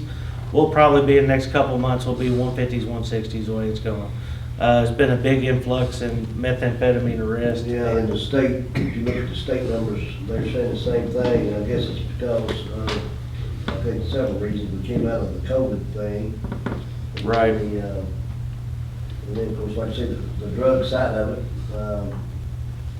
then inflation, they talk about the inflation being so damn bad, that forces people to do more things you should be doing, and if you look at all those national reports, it doesn't help the jail situation. It does, that's why I've been trying to hold on to as many state prisoners as we can to try to offset offset some of the budgetary things that come with our county prisoner home. Anything else, Justin? No, sir. Thank you, sir. All right, Sean, thank you, on the Bob. dispatch report? All right, just a couple things want to touch over. We're still waiting on some information for the House Bill 373 from DOCJT. My understanding is they are working on a plan, and it's almost completely developed, so we're waiting for that still. But What was the House bill? What was the angle on it? 373 was saying that all part-time staff would have to go to the academy, just as a full-timer would. And the problem with that is, when you hire a part-timer, most of the time they have a full-time job, and they're gonna have to spend 4 weeks in Richmond. And so that may drastically affect whether or not we'll be able to continue to hire part-timers. Given that is the case, we don't hire anybody in full-time, we bring everybody in part-time. And I've got 8 applications on my desk, but we can't even get that process started because they have to go through a phase 1 and a phase 2. In order to do those, they have to be hired. Well, we can't hire them because we don't know what the outcome's gonna be yet. So that's kind of put us in a situation there. Well, if you don't mind, Sean, one thing I just wanted to interject here is that we are going to talk to our CAECO legislative reps and to our legislators about trying to give us more wiggle room with that. We understand their intention was to try to make sure that all dispatchers across the state had some uniform certification and met a minimum requirement, but I think we want them to see what they've done to our I think they've ability taken to it a hire. little bit too far. That They they- went far too fast is what Yeah. they did. Yeah. So we're gonna try to ask them to maybe give us a little bit of relief from that maybe in this next legislative session. It won't help us till next May, but we need to ask that now. So we may be asking you all to support a resolution or something on that in the future. Sean, if you could get some verbiage to that effect for I did. legislators, I've been asked by Yeah. KFCA. I know state has put it online, but I'll get the documentation sent to you guys. Our CAD servers should be here any day now. They were shipped out yesterday, and what that entails is our computer-aided dispatch that the dispatchers use to log in all the information. We had a situation with one of our servers where a port went out. We've got the port working, but it still is a ticking time bomb, basically. But Central Square sent us 2 new servers to replace the 2 that we have. They shipped yesterday, so I'm expecting them here by maybe tomorrow at the earliest. The problem is Gary's going on vacation, and we got to try to get those replaced, and I'm working with him on a schedule to try to get that done as soon as possible. Like Brad has said, we do apply for grants and stuff, and dispatch did apply. We applied for 3 grants this last cycle. We just got awarded the grant for our master clock, which is going to synchronize all our times on our CADs and radios and everything. So when we give out times to EMS and fire, everything's the same across the board. It's not, the report shows one thing, but our time given out on the radio says something different. So it's a fully reimbursable grant with the exception of 10%. Total cost is about $15,000. Our cost, which we have in our budget, is going to be about $1,500. And then we will submit a reimbursement form to the state, and they will reimburse us the $15,000 that the clock cost.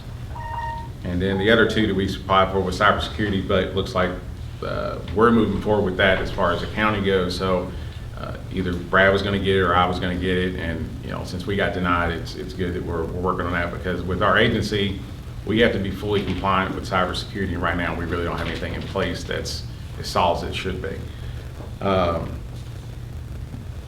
We're still working through the transition of becoming under county government. I think everybody got signed up for their insurance and everything now.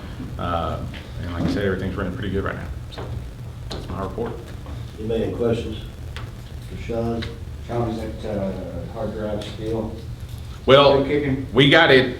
They sent us a hard drive to replace the one, but we still every once in a while have the server is causing the system to run slow. So when we go out to send the paging group to our command staff or people like Raymond or Chief Kresick and all the other department heads, they're getting them the next day. That's not effective. So if we have a major incident go on, they're getting them that night, but they're also getting a duplicate the next morning.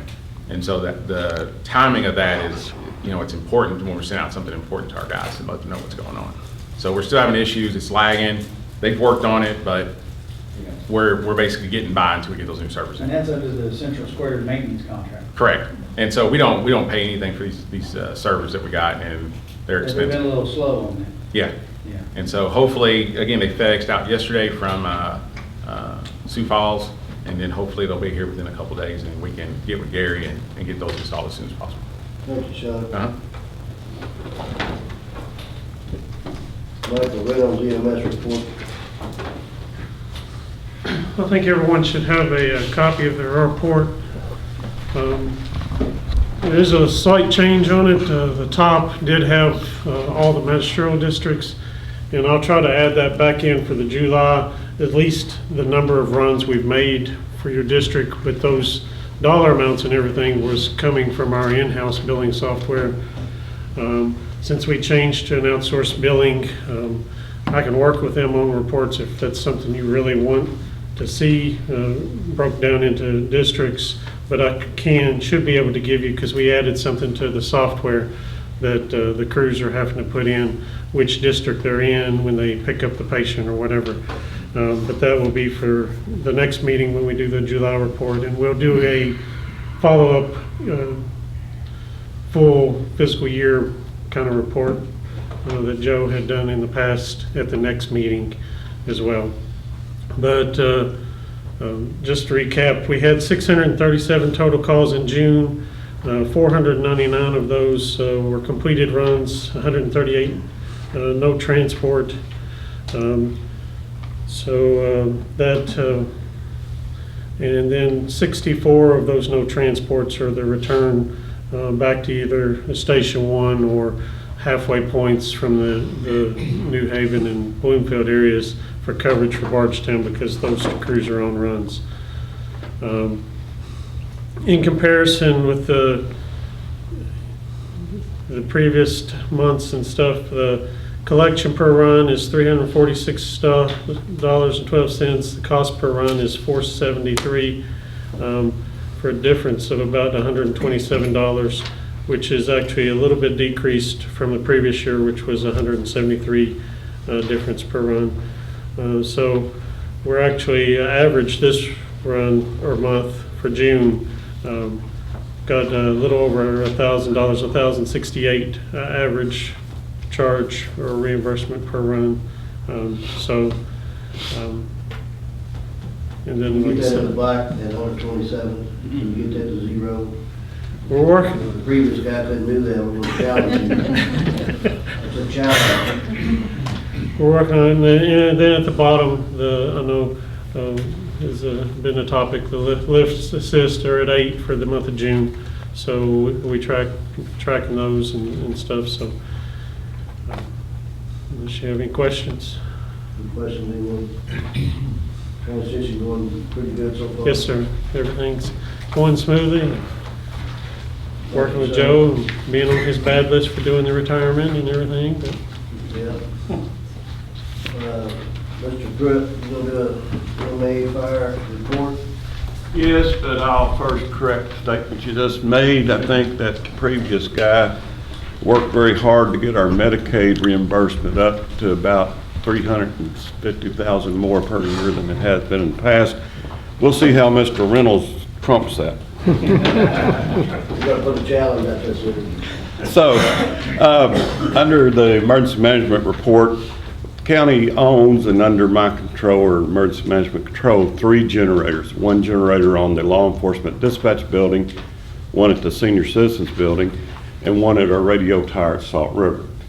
So in the past, and we've had some issues Sean can attest to on the generator at dispatch and law enforcement, sometimes it would drop in and out if the power, say Salt River's power during a storm dropped out real quick but come right back on, the computer of the generator got confused because battery backups within the facility themselves is telling the generator that they're still powering the building. So the power had to be off a little bit for that generator to kick in and stay kicked in, and they switcher to switch the power over to the generator. We had no knowledge in the past of any of these generators having a problem. So at the last issue we had, the representative from the tech from Cummins Cumberland said, well, you know, in Marion County, we've got telemetry on their generators. And I get a notification, the the head of the departments get a notification. So ding, ding, why don't we have that? So we pursued getting a quote on that. Brad has those numbers. We initially got the quote for all three, but at this point in time, Brad and I talked about it, and the senior citizen building is really, until something else goes in that building, that it needs to be the battery or the generator backup. It's not, I don't think, as important to have telemetry on that particular generator at this time. May add it later. Brad, you got those numbers? I do. The original quote was for all three, so what we did was we backed out the one for the senior center. So we're looking at around for both the one at dispatch and the one at Salt River Tire to keep everything running is about $6,218 is roughly what the request would be for you guys to approve. Is there a residual cost with that? There is a monthly, like your cell phone, there's a monthly telemetry cost of $30 that will be added into the preventive maintenance that we already pay annually. Per generator? That was one of the reasons why we did want to do the senior center, just because that would be a $30 for something that right now, for what's in there, if power goes off, that's not a big deal. We just didn't want to have that recurring charge for a year or two until we use that building for something else. And the current maintenance agreement, they do PMs on their generators twice a year, every 6 months. If they're telling you that the battery backup system is confusing the automatic transfer switch on your generator, that's not good. That should sense external power only. You've got another problem if that's what they're telling you. I'm not saying that telemetry is a bad idea, Yeah. but that's not your problem. And the last time we had this happen, the issue was this power went off and it came back on. As it normally does, it went back off and came back on 2 or 3 times in a rapid succession. What that does is it confused the generator because it has a built-in overload prevention so that it doesn't kick in immediately and then the power comes back on and you're jumping back and forth to prevent damage to the generator itself. So that was more what confused the generator or the generator's computer. What this does is this sends out the telemetry so that the repair tech and us would know what's wrong. It tells us that it's a power overload fail and that we can fix it rather than just the generator isn't working and we don't know why. The problem is that we don't have 4 or 5 extra people sitting around dispatch that time that can go out in the rain and check it out. And that was what happened last time. We didn't have anybody that could literally get up off their dispatch chairs because they're on a console and could go out and check it out. And it was just something as simple as that. So this will help us to know that and know what we're addressing, who to send out to just take a look at it. Yeah. The other part of that, you just add to, the last time this did happen, it caused our systems to go down in a way that it took us a couple days to get it back. So we had one console that was down for over 24 hours because we had to get in the tech for the radio, the tech for the CAD system, and it's hard to operate, when you have 3 or 4 people working and there's a console that's not. So you're sending somebody home because you don't have a space for them. So something, when that happens, that quick switch, it's causing us to go down on one of our stations, and so we had 2 radios go down. Luckily, one came back up after about an hour. And so our battery backups, we're in the process of switching those to hold a longer charge, because whenever power goes out, those battery backups should be able to kick in and hold it, but it's going out so quick and so fast, the battery backups can't even hold it to where the system stays up. Telemetry is not going to solve that problem. Yeah. No, it's just going to allow us to have a better knowledge, and especially the tech, which lives here in the county. Yeah. We'll get that notification as well. But And in addition to he's that, working Jeff, with though, us. and I believe I saw it in the bills list, we did upgrade our battery backups. That's correct. That's and that correct. should alleviate that, and it should be seamless, so if it does go out, our consoles should stay up. We'll talk about it offline, but if you wanted to, the telemetry is not bad, I don't believe it. I'm just saying you got more problems than that. Well, You're just going to get somewhere quicker if you're actually got a problem. That's it. this building has its own problems because it's a 480 service that comes into the building.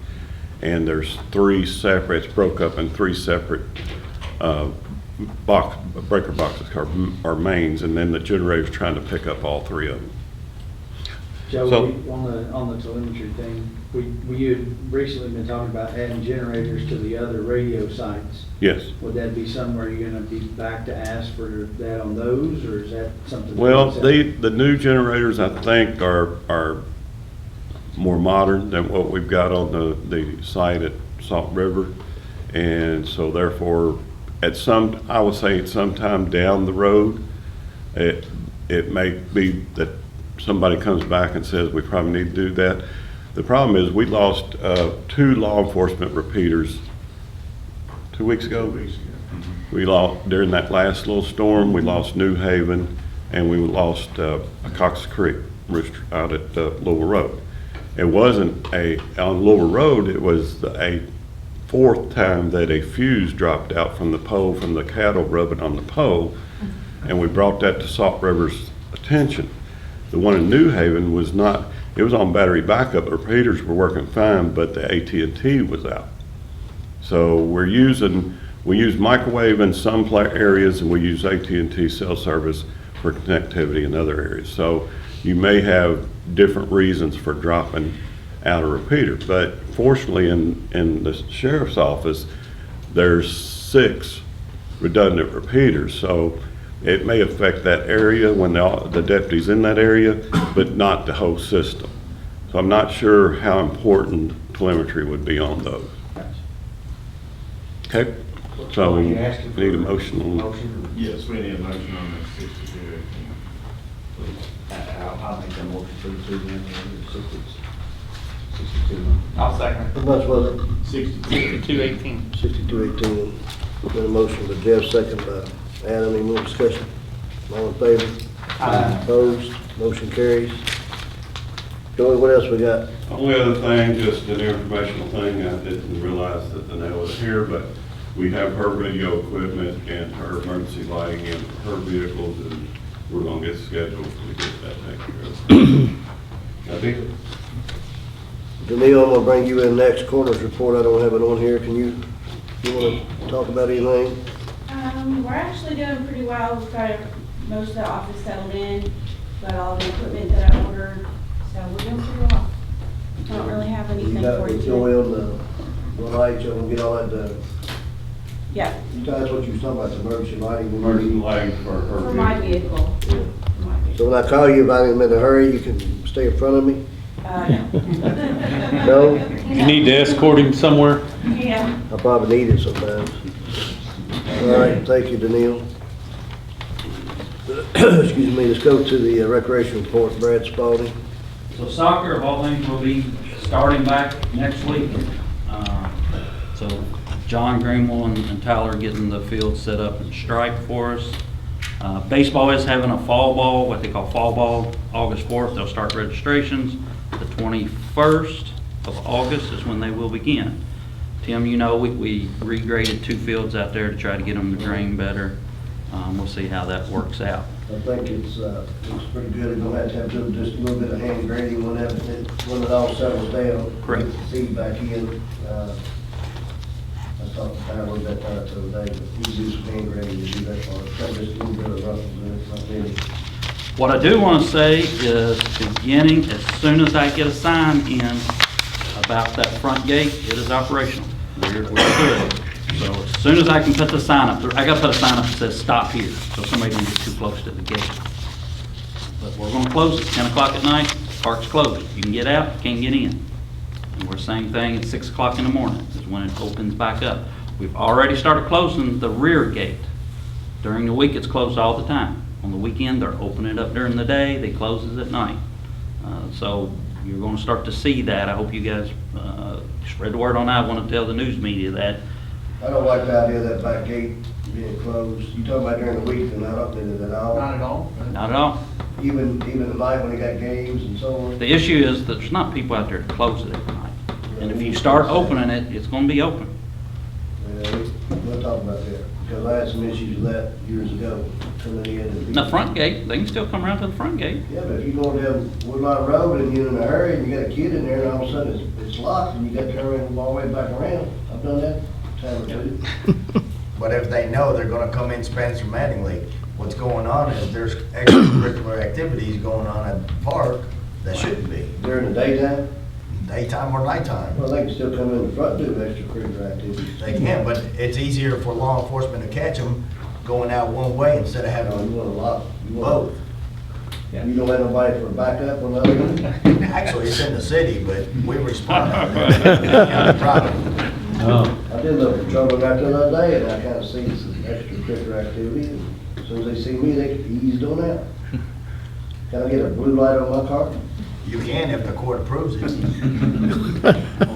I will have to say that, I will have to say that since Tyler has been out there and he's, policing the gates a little bit better, we've eliminated, we haven't eliminated it all, but we've cut down a lot on the damages and some of the things that have been, the trash that's been going on at nights. Brad, you finished on it? Yes, sir. Well, I'm going to say a few things on this. So we brought Tyler Webster, and I apologize if I haven't sent this to you guys. We have a contract to sign for services, extended his contract. We brought him on during the summer after we made some changes on the top side, and he's agreed to stay on for 12 months until we decide what direction we want to go. And we've got the recreation committee that we started, and we can analyze it when we meet and talk. And he's agreed to do that for 12 months, and I'll just tell you the number because it's public records, $22,000. He has a full-time job during the day because he's out there, he almost sleeps out there. I told the boy he's going to end up with, anyway, I won't say, but he pretty much all weekend and nights. So I figured it up just to let the public know and the masters know. I was going to get y'all a memo out, but I was under the weather the last few days. We were spending, Ron, you can correct me, with the previous director, if you had all the insurance and everything up, it's close to $90,000 in retirement and so on. Well, I sat down and talked to Tyler, and we negotiated this $22,000.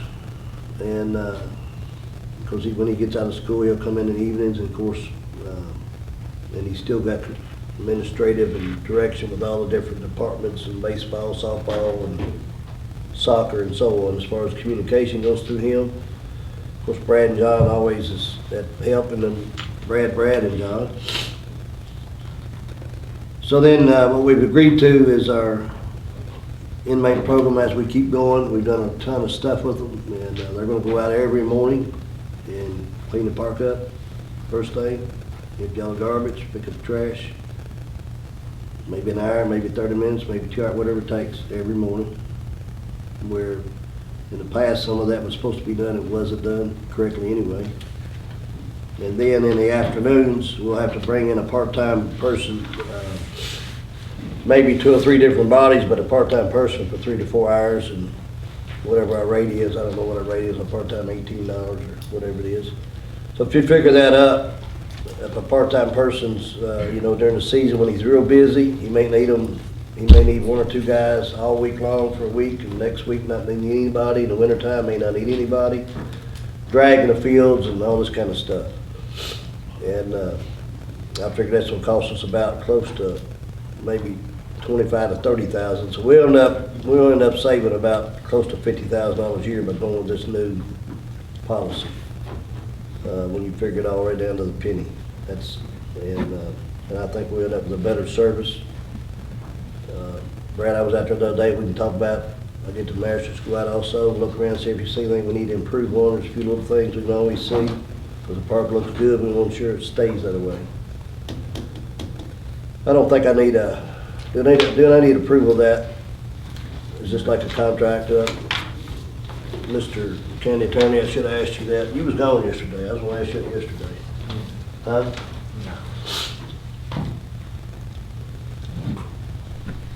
No, the position's already created. Right. You just hired somebody for it, so. Yep, okay. Anybody got any questions on that? I think Tyler, everybody's got any, anybody sees any corrections that we need to hear, but I want to make sure we address everything at that park, because I think it's really going in a positive direction, so. Brad, anything else? That's the park, sir.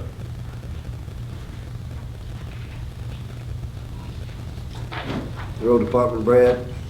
Well, let's go first. You've got this flex funds agreement.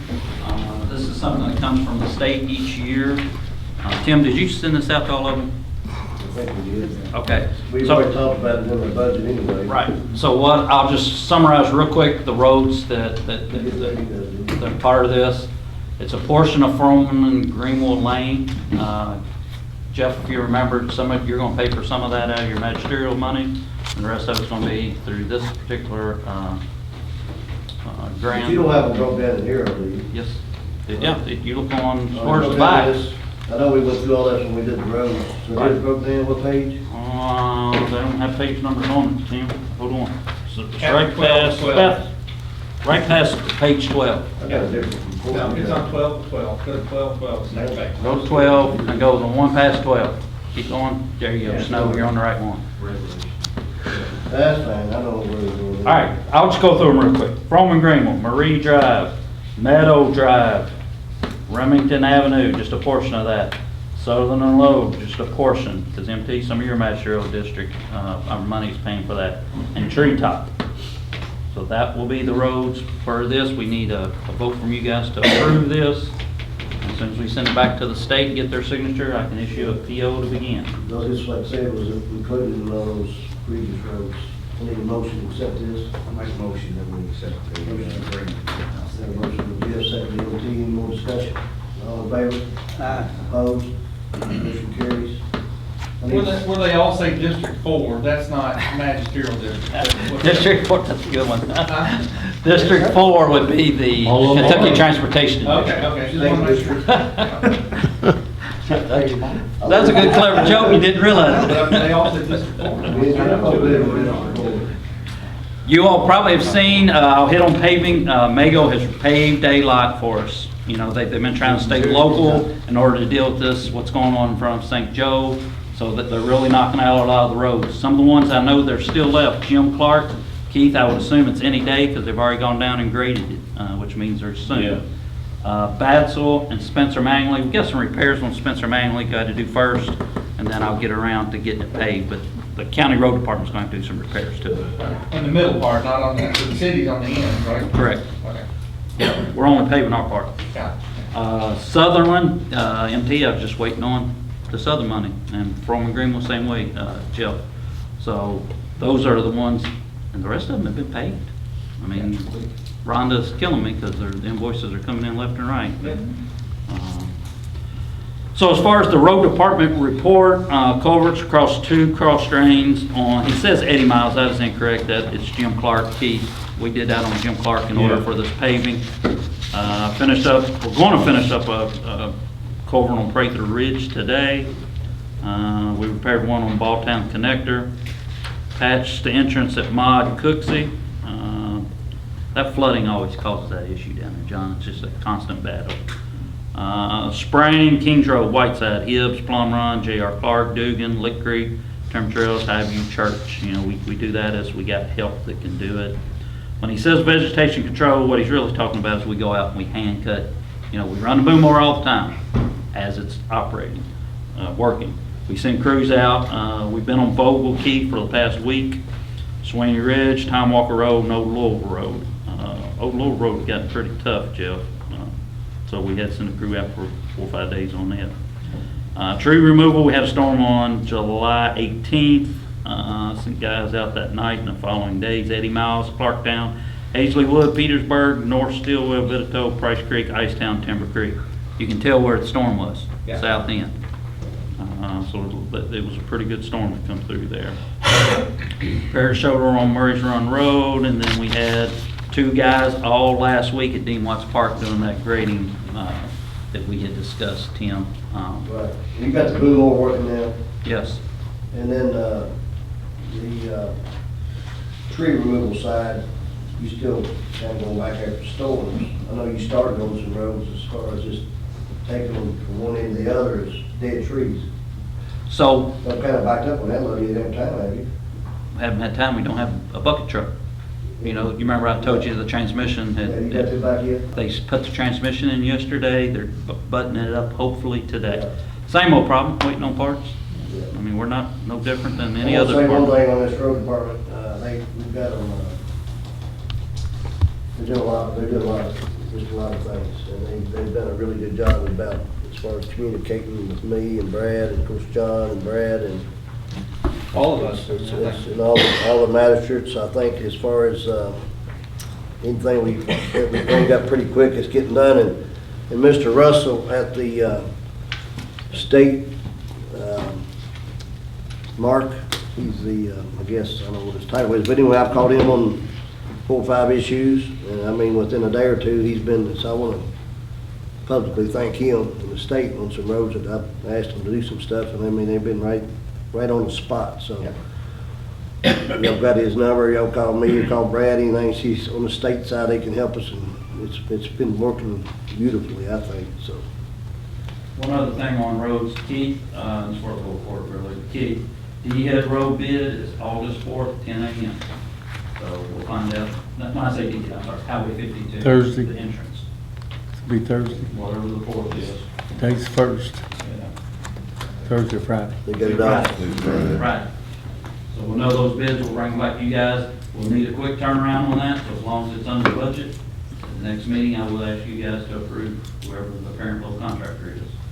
But I need a quick turnaround on that in order to get this done this fall. And the other road over in Keith's district, where the cemetery is, how far are we on that we talked about?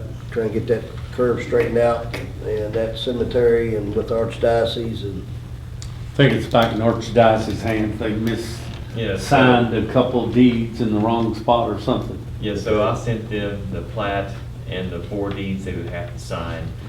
For whatever reason, their notary notarized the wrong signature to the deed, so I've had to send it back to the Archdiocese, waiting to get them back from them. okay.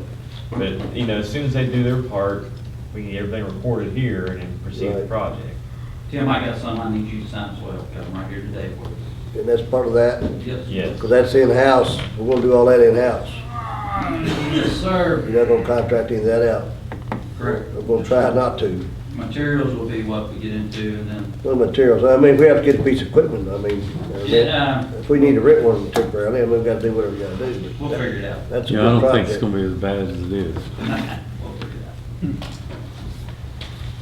figure it out. Anybody got any questions for Brad on the roads?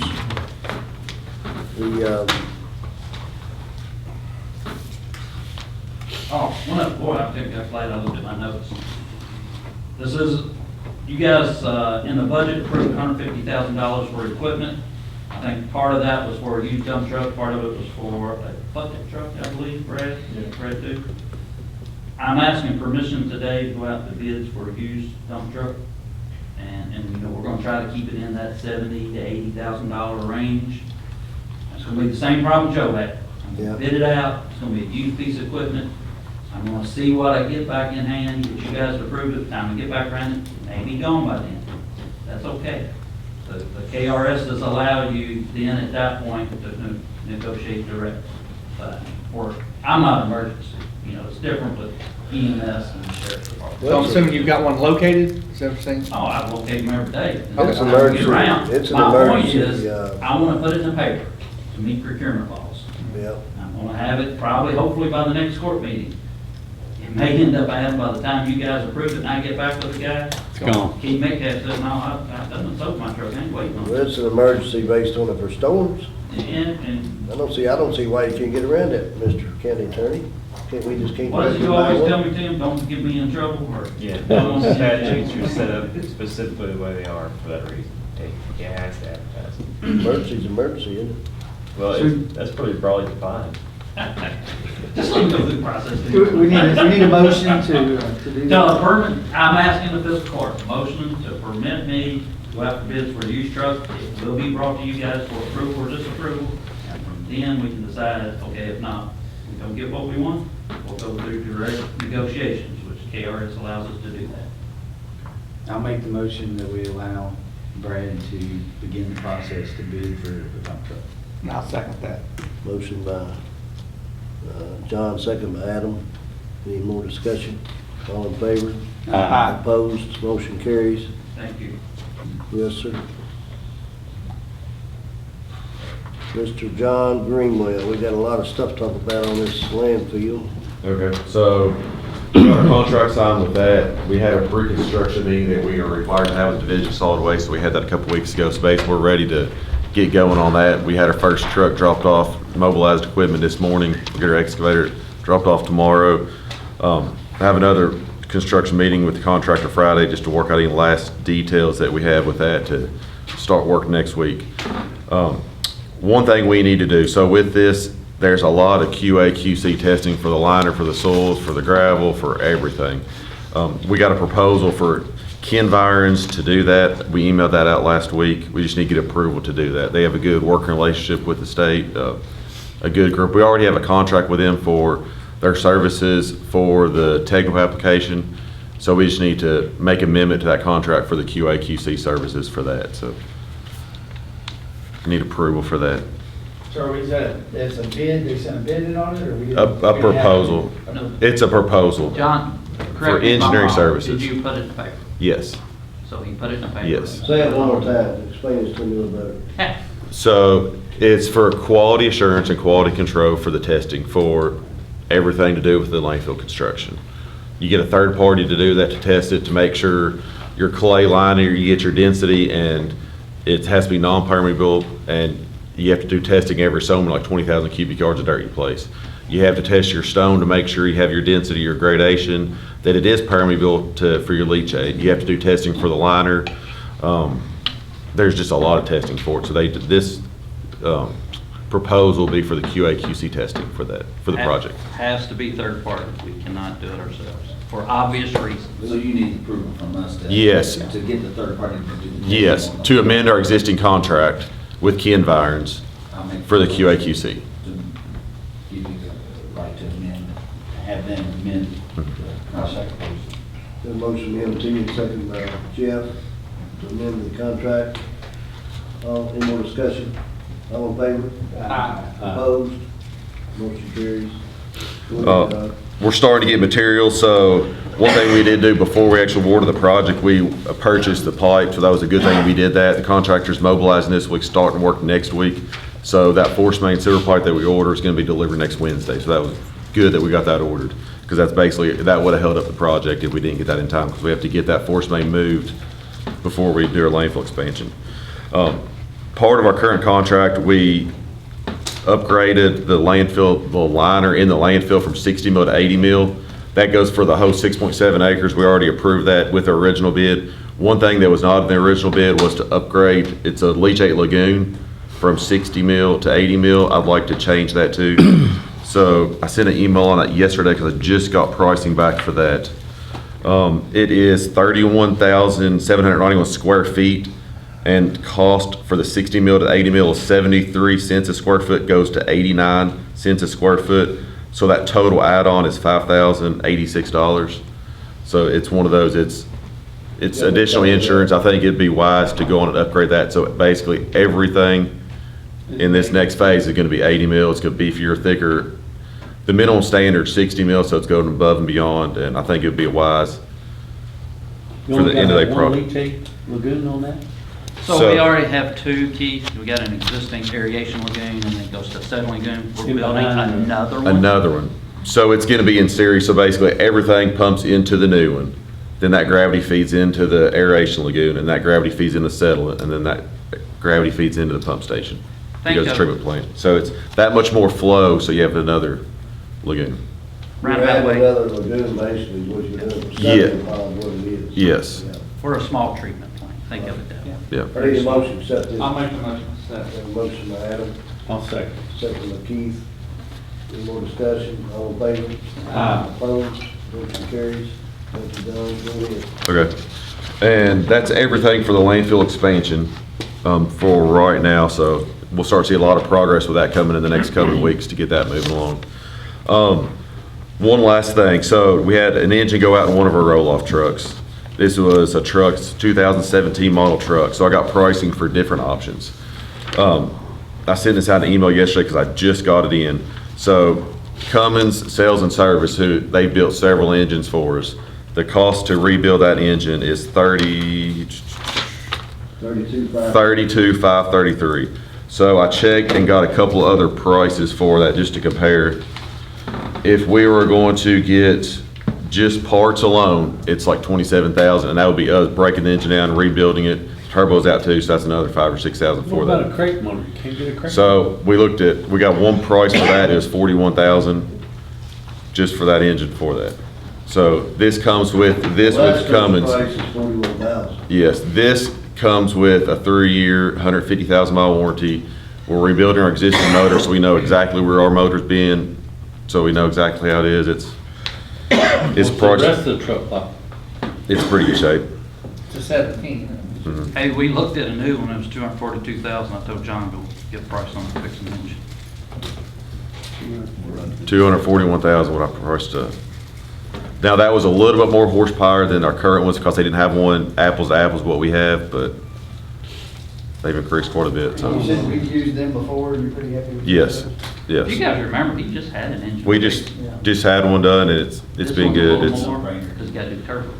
For me, I would replace the engine in it or get them to rebuild it and Well, the warranty is what I like, you got a 3-year warranty. Well, the other thing you have to remember too is that we just bought 20 more boxes. We're getting ready to try to expand more out in Washington County, so we're gonna be climbing the hill a whole lot more, and that seems, they're loading them up, and that's good, but it's also, it's bad on equipment, but. Double-edged sword, good. Rhonda, where's that money gonna come from? We've got that. We already discussed this, really, we're gonna try to get up to 4. John's got 3 that he runs, he's got one backup, one old jumper that he uses, and next year we'll try to get to 4 and then have one backup, right? That's kind of the Correct. goal. I'll make a motion to approve 32,532. And I'll say. Motion by Ed, 2 seconds by Jeff, any more discussion? All in favor? Opposed? Motion carries. Thank you, gentlemen. John, what And- else we got? that should be everything. Good. I can't ask for anything else. Takes money to make money. Let's go into, John and Brad both on this engineers and operations, next agenda. Back to you, John. We're not gonna talk about Washington County today. You didn't have it on your radar. We Did did. that out to everybody, or did we not, Brad?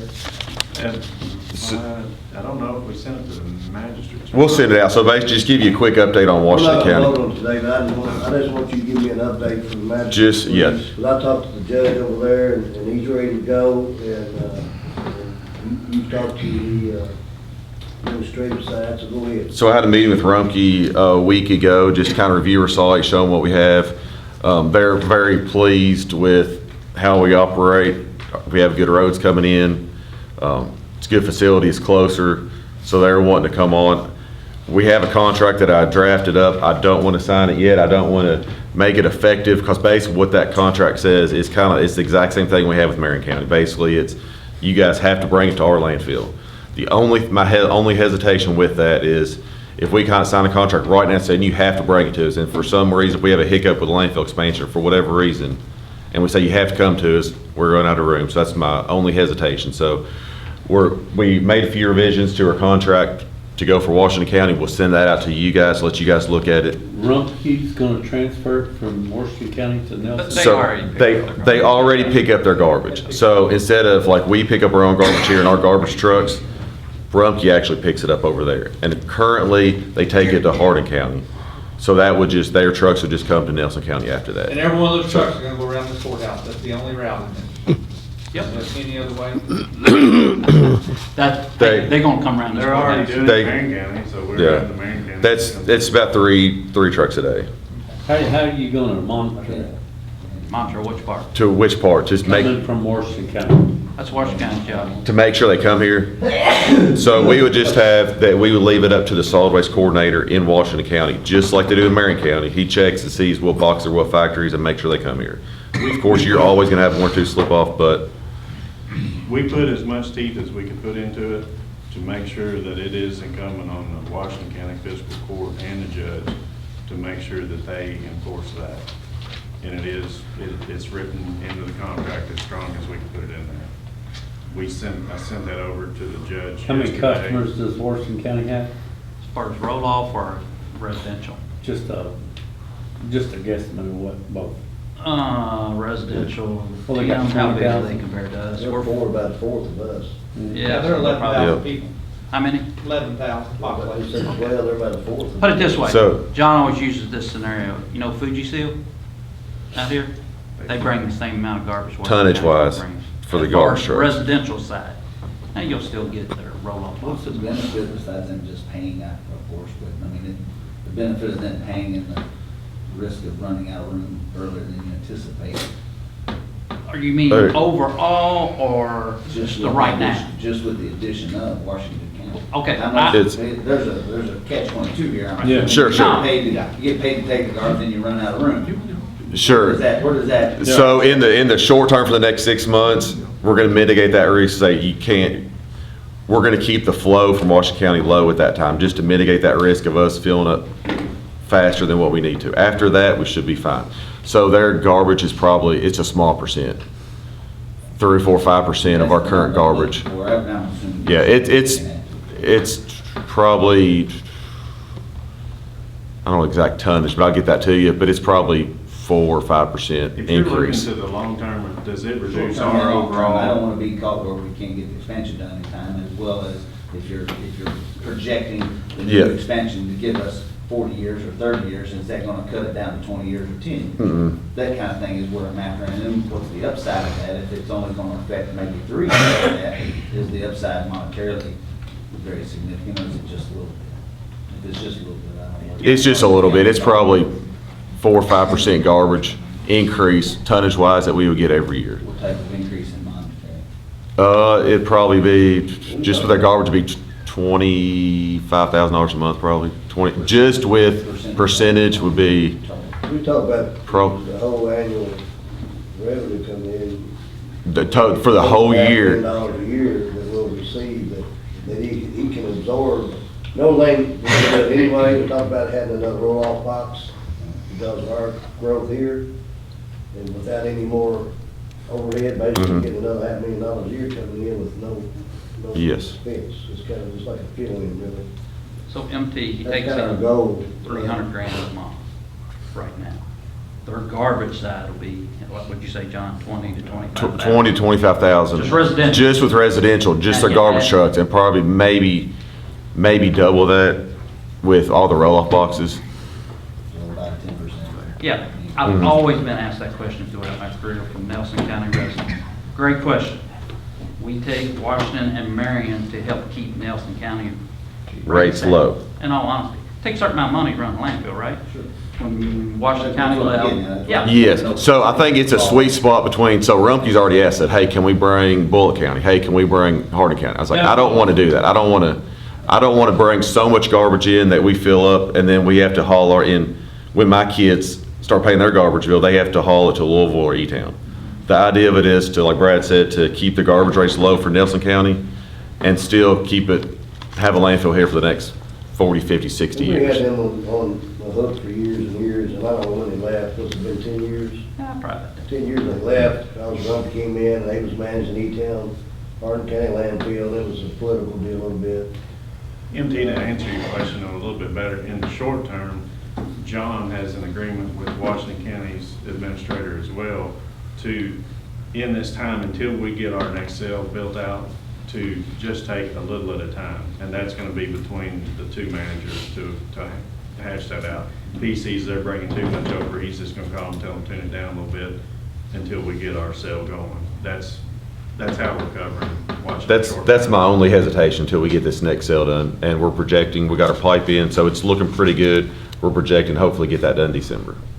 It was mentioned looking 30, 40, 50 years out. Are we looking at options to the future, such as an incinerator, or even something that we're not even comprehending now that other communities are using to reduce the amount going into landfill?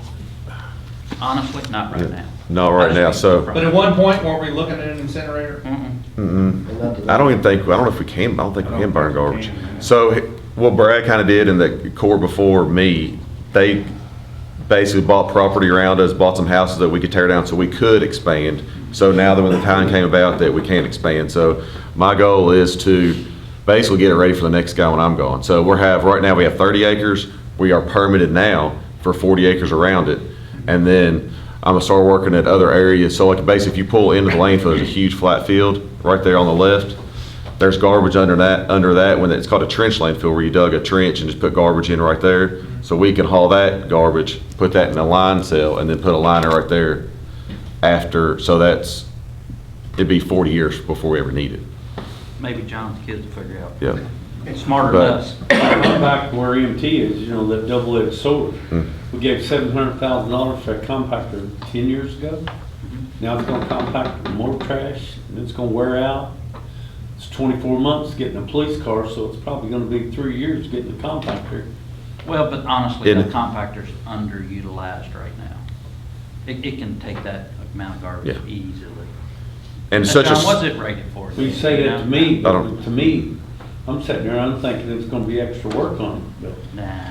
It's gonna be 4 more passes a truck. So, I mean, it's, the amount that it has to work extra is very minimal. Because it's running the same amount of hours, we're not gonna have to work overtime. And that was one of my biggest questions to them, what time do they get done? I don't want my guys sitting around waiting for their trucks to get done. So they're gonna get done, they only fill 1 truck up. They have 3 trucks, but they'll fill that 1 truck up. We fill it twice every day. They'll fill it 1 time, so they'll get done at 1:30. They'll get here at 2:30 at the latest. So they'll So get we'll their have time. operational hours. Yes, and that was So my you don't- biggest concern, because I don't want my guys to have to sit here till 6 Well, o'clock. that's a good concern. So there might be those, of course, those holiday stuff like that they're late, that we're late too, so. I think it's a good, No vote today. no vote today, that's just Give y'all some more informative. information on that, and then we'll move forward. Let's Yep. go back to the engineer's reports. Let's talk about Carnage Lane.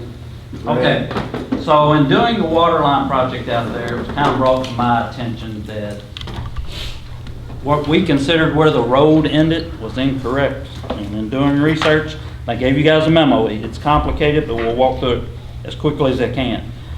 Last year, July 19, 2022, Fiscal Court adopted a resolution clarifying which roads are in our system. They made us do that. When I say they, KYDOT, Department of Transportation, I attached that to you guys. At that time, we agreed the length of Cornish Lane was 0.833 miles. I believe we were in error. Come to be, when I started doing research after the person pointed out to me, the previous time the Fiscal Court had approved that list was actually January 29, 1990. And it was shown Cornish Lane was 1.1 miles long. Go back and I found some deeds that even refer to the Cornish Lane being back at the rear portion. So what I'm asking you all today to do, if I feel comfortable that we were in error in July 19, 2022, the Cornish Lane actually is 1.1 miles long. We just adopted the wrong length. And I'd like to have the Fiscal Court pass a motion to adopt Cornish Lane as 1.1 miles long. That's as straightforward as I can get to it without getting too far in the weeds. Chip, you've already researched all this. I'm not happy with You have done this. Okay. Well, question, Brad, why wasn't this research done in 2019?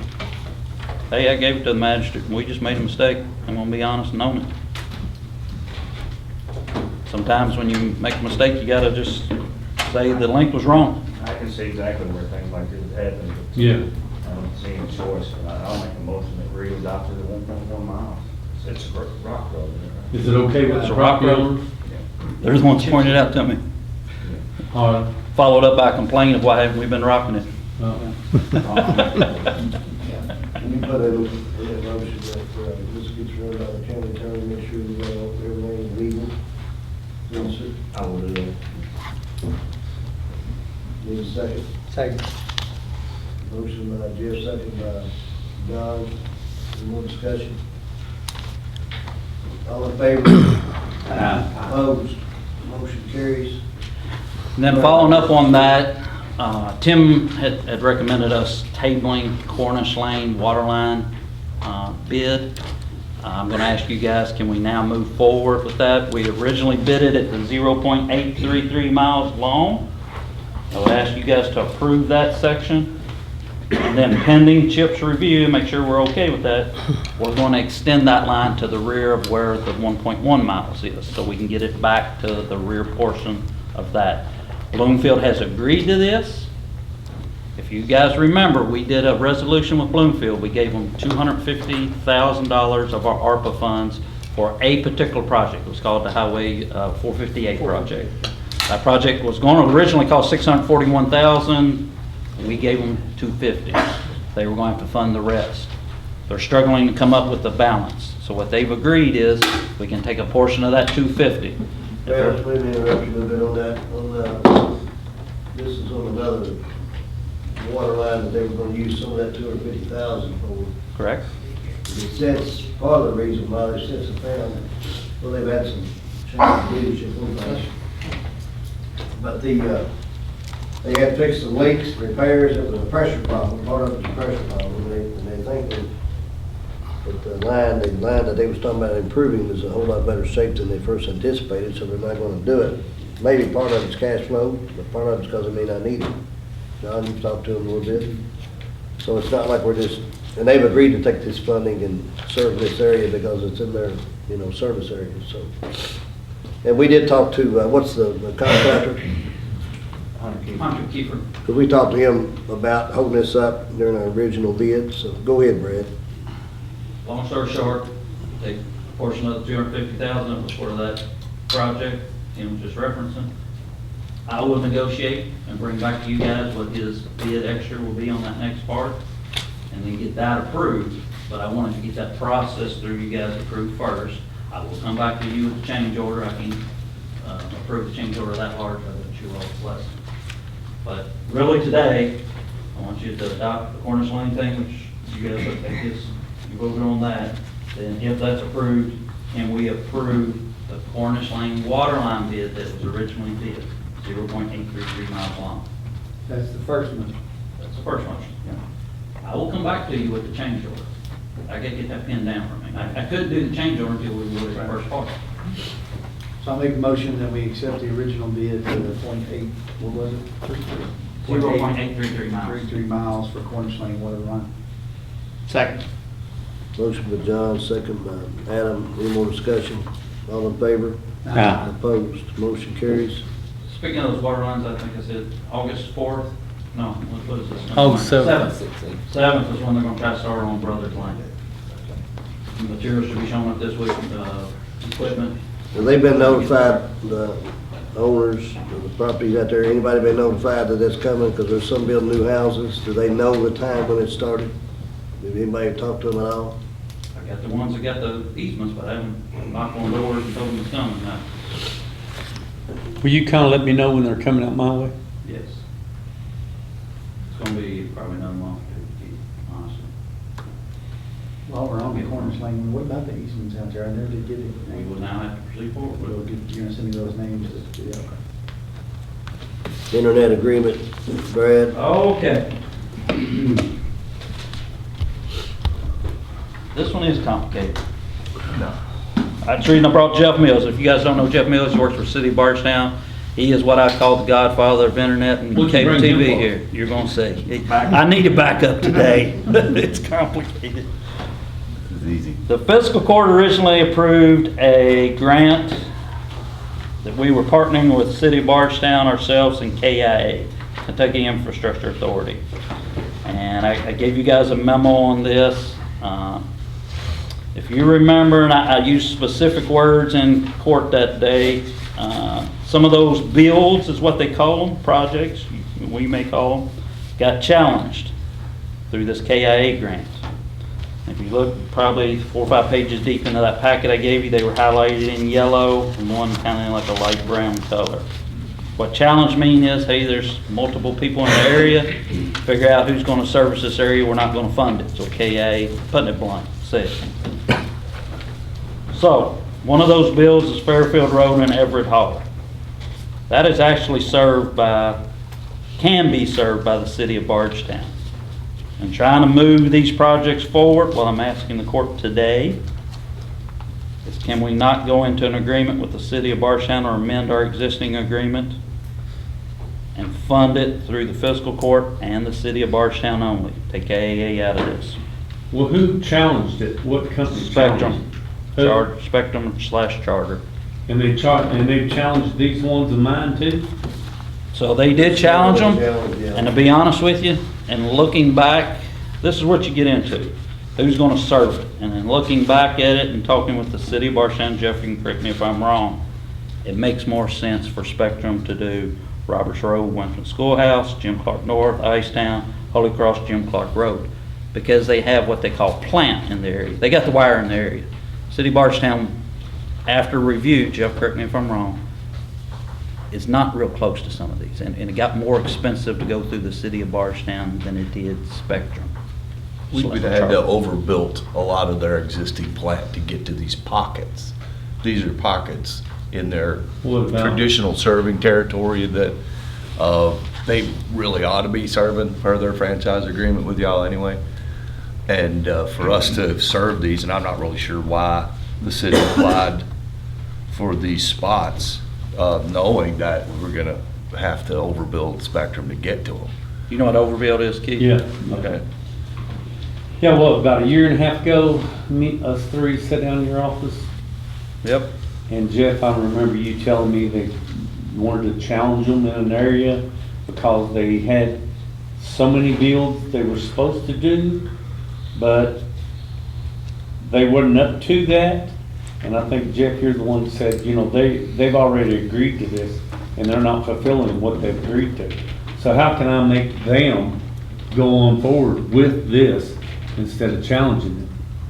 Well, the challenge is just to say, don't double appropriate the money for another KIA. operator for in the review. Yeah, or but in the- that same breath, they might say, well, we got it now, we can do it anytime we want to. Well, they can. But when you got a challenge, you know. What KIA is saying is, we're not giving you money Us. to Bardstown and to Spectrum to serve one area. Only one person's gonna get the money. So what I'm trying to do is take KIA out of this scenario for this one build. Now yours, these, correct me if I'm wrong, that these ones that we're talking about mainly in the south side is, we've already applied for that grant. So it's a separate grant. It's a separate grant with charter, and that should be probably then several months. Now, I signed that thing way back. Yeah. February 6 months 6th, ago. that was phase 2, and Charter came back and applied for these spots. Yeah, so we feel pretty comfortable that they're gonna get, and that other company both, to fill those areas in the southeast. Which would cover these ones, Keith, you're talking Yeah, to about. cover all these. That's the reason I said this is. But that would be using the state money, you know what I'm saying, for the federal money. Yeah, but I like that when they're challenged.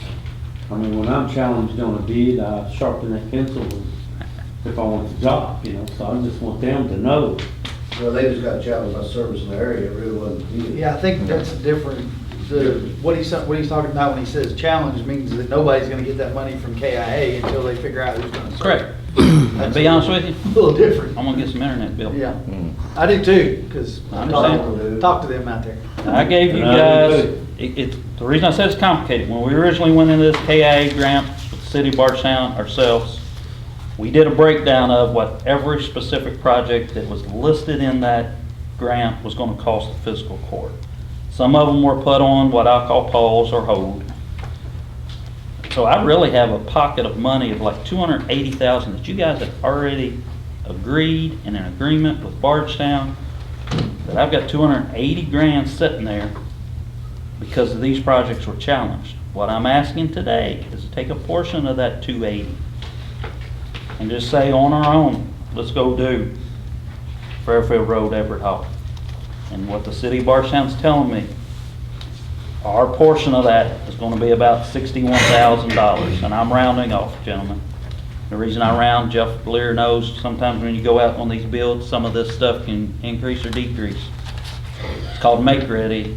Your make ready is, do we gotta increase a post size, or what does it gotta take to make it ready to get cable there? Some of that may fluctuate just a little bit. The city's agreed to give how much per pass, $1,400? $1,400 per passing, and there's 14. On top of it, so it's not all, you know, county. Yeah, that's the amount we committed in the original grant arrangement. It's the same amount that we were committing to build this area. I want to get this project done behind us, then we can keep getting after these little pockets, since this one's, I got one out in St. Thomas area to keep, that we're respectable around there too.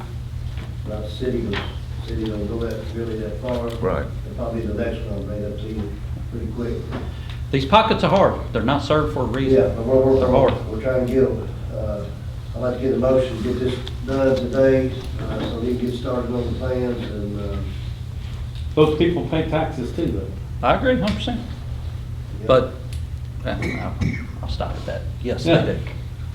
I'll make the motion that we spend the 61,000 to service that area of Fairfield Road and Everett Hall. motion from John, I will second. If you want to get it done, that's the only way it's going to get done. second by Jeff. Any more discussion? All in favor? Aye. Opposed? Motion carries. Thank y'all for this. This has been a very complicated thing. Brad, you done an excellent job on this. And Jeff. And Jeff. Jeff is we're good friends, so we've been working on this. It took us a little while on a couple of things, but Jeff is now what's your title, Jeff? I'm the city broadband engineer. City broadband engineer. He was kind of retired, and I think he kind of stepped out of retirement. Is that a correct statement? Yeah, I feel like Tom Brady a little bit. Without Gronkowski. Yeah. I can be trying for you. I'm just gonna hit on it briefly. I'm gonna make it quick. We will be coming back to you on Hope Ridge, Tunnel Mill, Murphy Lane. There's gonna be some additional fiber optic line that's gonna have to be installed there. I was told Holt Ridge was done. Well, he didn't go. That's the other ridge. It's the other, there's another, Irish Ridge. On Ridge. most everything up in that ridge zone of Chaplin is done except Holt Ridge. And this I is a lied to piece. somebody again. Sorry. Blame it on me. All that said and done, you guys will, I'll be coming back to you again on this stuff. We gotta get this together. These pocket areas, I'm gonna continue to work with Jeff on what can we serve, and what's the reality of getting internet to people. And then the real complicated one that we need to discuss, and maybe it's not, is what they call postponed construction and loan drops. When you get in rural areas, people live back roads to 3,000 feet. And yes, sir. Right. And how do you get that drop back to you and the economics of that, and then what the fiscal court wants to do to help with that? And just real quickly, a little background on why it's different and why would the term postponed construction even be a thing. Back in the day when it was coax plant, you had to build within 150 feet of someone's home so you could do the coaxial drop install. And that's got a very limited range, and typically cable operators would build their plant in areas that were economical to do to the transformer that serves that particular house. Well, that's different with fiber, is, you know, you could put a backbone down a road and get within 3,000 feet of any given house and still be able to, quote, serve that, you're serving that area. So, a lot of times, like take Fairfield Road, for instance. You know, we're right down the highway on Fairfield Road, but you get to Linden Lane, or Ledane. You know, you get a pocket of houses back in there for 3 or 4 homes that, you know, we have the tap on the road that will serve them. It's like a big long water line. The main's in, but then that you still got to get to those folks, and that's not just an installation. That's construction. You know, it's got to get stranded. The fiber gets lashed to it, spliced up. You put enclosures close to the folks' houses to get into the home. So that's kind of why it's different, and we feel like that may qualify for this type of funding.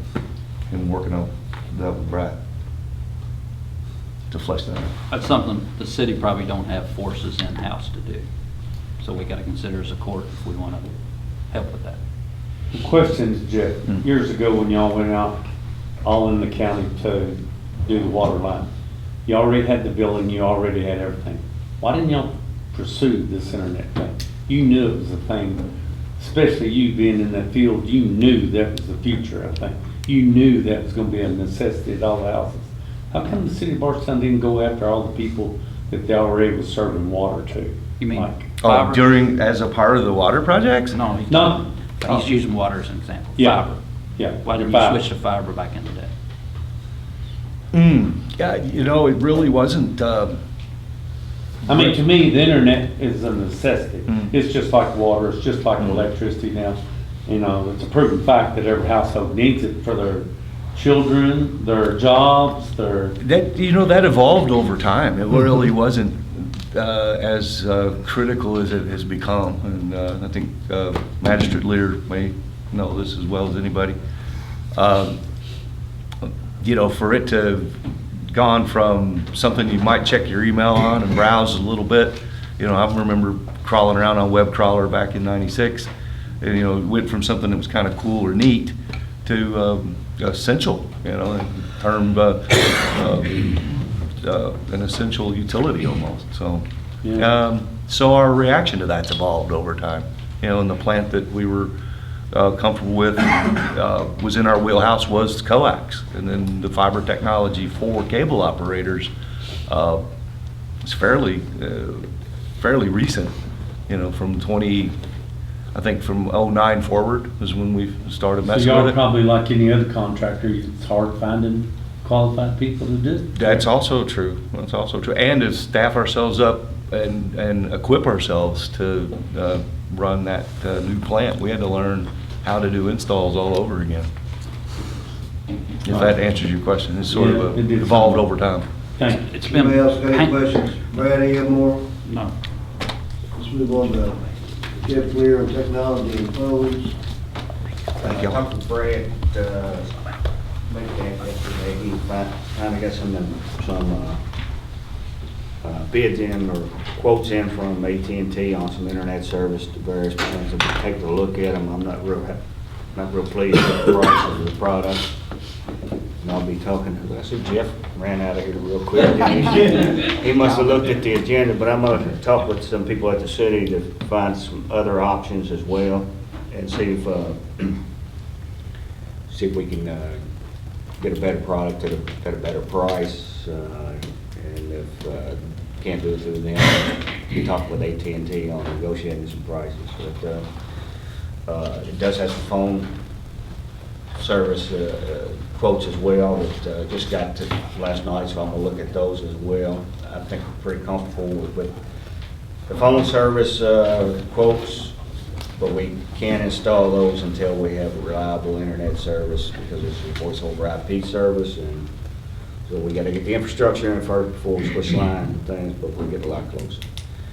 John is working with Brad as well on getting some .gov email addresses, get the server set up. Talked to Brad about it a little bit and what needs to happen. John's aware. We're gonna make some progress on that this week, I guess. But that's not anything that's really time sensitive. We just want to make sure we get it done right. I think that's the thing. We tried to bring this up several times, but we want to make sure that it's exactly what we need and we don't overdo it and spend too much money, or that we don't underdo it and not have enough bandwidth to provide the services to everybody that we need. Either one of those two would be a failure. So we're trying to just get it just right and give you a good product when we present it to you. And Justin's got some ideas on how to cut down on the number of circuits. I mean, that's technically, I think a lot of things that he wants to do would work. Yeah, I can't say enough about the help that Justin's provided. He kind of cringes every time he sees my number because we're just using him as much as we can, and it has been a welcome help for all of us. I just don't want to be the guy that has to get up on top of the sheriff's department or point antennas at each other. We get somebody else. Any questions? Jeanette, you got anything to report? No report. Sheriff, Mr. Pinarella? We're well and very appreciative of the court, especially when we damage 2 vehicles and get replaced with a brand new one. Overall, we're fully staffed and doing well.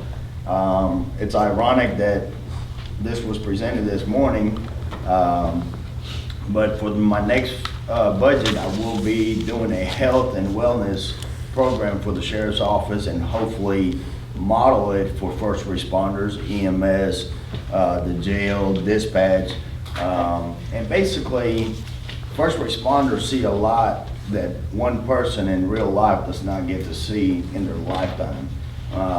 Most of us, we see it on a month and extremists in a year. So I just graduated from the FBI National Command Course and got a world knowledge down there in Quantico, and bringing some of that back with me, and I'll be adding to our budget some money to bring health and wellness to the sheriff's office.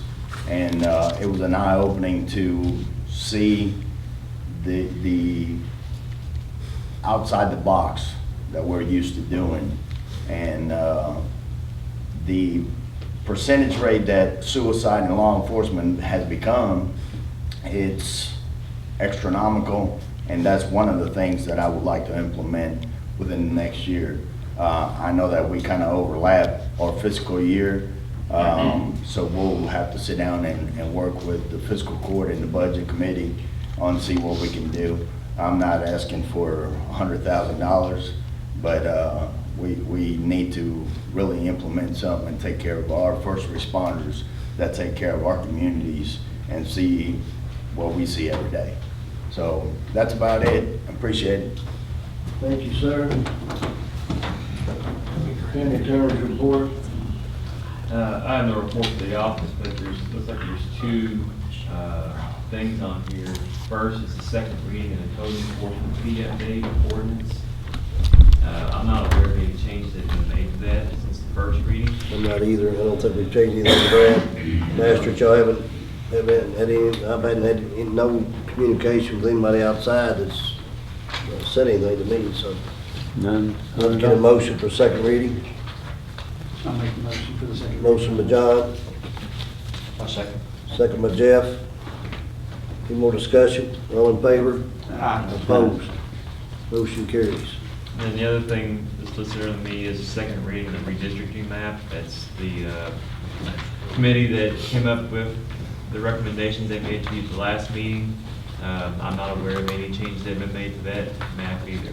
I'm not any of y'all had anybody talk about it, and I haven't heard a word about it. So. Haven't heard a word. Motion to approve. Motion by Adam to approve the second reading of the redistricting map. I'll second. Second by Keith, all in favor? Aye. Opposed? Master reports, Keith. Don't have anything to report other than I need internet. Adam. Well, we had Nelson County Fair was the 17th to the 23rd. I think the fair was a great success. I was out there about every night on the Tuesday that wasn't rain out, but looks like we had great crowds, and I think the numbers were up even with the rain out night. And then on the next Saturday, we had Ag Day, which was kind of an exposition of Nelson County agriculture and a lot of equipment, and had a tractor parade that came through town. Sheriff's Department aided with that, and a lot of participation and a lot of enjoyment. You had a nice event there. I was out of town on the fair. They had, I think their numbers, I don't got the numbers, but. I think The they're number was about up a little bit. 1,000. It was up a little bit. 1,000 for the week. They were way up. Yeah. And everybody telling me that everything turned out really nice. I was talking to Mr. Fig, and everybody was happy, I think. They're very, very pleased with the inmate crew, going out and helping them getting prepared and cleaning up in the road department, and what they've done with Brad and your crew down there too. They were very, very appreciative of it. And I did hear people say it's the cleanest and neatest and nicest looking the fairground has looked ever. You were out at Ag Day for a little while, weren't you? Yeah, I was at Ag Day. I was out there trying to get in that corn, and kids would let me in there. Yeah, y'all had it just turned out really nice. MT. No report on it. Jeff? No report. John? I would just say something real quick on the net recovery. I didn't speak a lot since when Ryan was here, but I'm the one that sent it to Tim to begin with. There's a couple of things about it that really appealed to me when they talked about it at the magistrate conference. And one is that it's a non-pharmaceutical intervention, which I'm in favor of. I'm not. Pharmaceuticals have their place. I'm not going to talk bad about them, but there's a distinct lack of non-pharmaceutical measures when it comes to recovery. And then the other part was just the fact that we have a chance to see some local people who are adversely affected by addiction treated in that particular program, people that maybe we know or that know people that we know. And I'd really like to see that on a personal level here in Nelson County. So I will look forward to seeing what numbers they bring back to us when they get their FDA approval on that. Thank you, sir. I'm gonna go to the judge's report. I wanna reiterate or make sure everybody knows about this August 12th. It's very important to that family, that memorial on the Hawk Sissel Bridge. So make sure everybody knows about that. Been talking to Brad Spalding, and I'm gonna bring it to you at the next meeting. Some design companies and architects about, I know we got most of this in the budget, about finalizing this courthouse. Everything we've done so far internally has been done by, the inmates and road departments and what I call just cosmetic stuff. We did some work on these offices, kind of straightened them up and added a wall or two in over here. I think it looks a lot more professional coming in and out on the upper side of that outside wall that we've tore all that plaster off of. I'm talking to a couple of our contractors and try to just brick that wall, fill it in with brick, match the old brick, and then we've had that one company come in and fix those 2 leaks. We found out redundant, a little small one left, wasn't it, Brad? I think we got the B situation resolved, so we want to make sure the leaks are just stopped. And then Keith Willett went around while we had this lift, he went around everything, all went and sealed, resealed, and fixed all the plates. A lot of them is rotting out, to hold up until we get, our goal is to get a grant after we get the contractor in or architect and get a grant to help replace the windows that's needed, tuck pointing outside, HVAC system, some of the windows. I don't think in my opinion, we don't need to get them to do anything interior. I think we've done most of it with our own people. We did hire one contractor to help us, paid him a little bit to fix these walls and do some plastering, so. The only thing that's gonna be a little bit, I don't know what the expense will be, is when we finish that front wall inside. We'll go in, I'd like to go in and get that done, as soon as possible, and I don't know what it's gonna be. Make it look antiquish and, historic and all that stuff, so. It looks 1,000 times better than what it did already. Yeah. Make sure the leaks are fixed, so. And then Brad is working, and me and him in the next 2 weeks, I'll get you some, the different contractors that, or not contractors, but architects about the governmental complex I've talked about before, and get the EMS and Sheriff Department out there and move forward with those projects and just see what our costs would be. 2 comments I want to make publicly for the media, because I've get several calls and comments and emails and texts and actually some letters. You're going to close the libraries. You're going to close the libraries. Why are you going to close the libraries? Why are you shutting down the libraries? And I actually got I don't know what you call it when people sign a petition, about 50 names. I said, what the heck is this? So to make it real clear, I've never said any time ever that I said I want to close libraries. We replaced some board members, like I have across the county on most committees, that I will continue to do as they come up, but I want to get new ideas, new bodies, new blood in everything I do. And so Tim Hutchinson never said he's going to close any libraries. And first of all, I don't think he has the authority to do it. So anyway, I'm going to clear that message up. And we get some new members on the committee, hopefully to expand more programs with the children and the adults. And there is some things that they do, I think, that they don't need to do as far as, being a little more frugal with their money, and that's something I'll let the library board to decide. That's why I appointed the library board. But I want to make sure that's real clear. New Haven, the mayor's asked me this, she's got a lot of comments down there, the library in New Haven's used quite a bit by the schools. And I said, I don't know where the hell the comment come from. I know y'all heard me say it. Second one is the old courthouse, which we're sitting in. We've talked about, I've talked about how bad it was coming in. It's a kind of it's all the drywall and everything coming in, all the leaks, water. I said it's a shame that the shape that this courthouse has been in. I've said it from day one since I've been here. I still don't like it. I think it should have been fixed in the past, but it wasn't. So I'm attempting to do that. And there's probably been maybe off the cuff comments that maybe some people said just in sitting around that, you know, we're gonna be not to see this place fixed or removed or whatever. I don't think that I can remember any time I said we're gonna sell this old courthouse. Now, we could do it. The reason that conversation came up somewhere down the line is because E-Town, Hardin County, did sell their old courthouse to a private investor. They're remodeling it, fixing it up downtown and all that. Of course, it would be up to the magistrates. My goal, my vision would be this courthouse is kind of the center of the, you know, Bardstown, and it looks good, beautiful outside. It hadn't looked very good inside. My goal is to fix it up, make it beautiful inside and outside.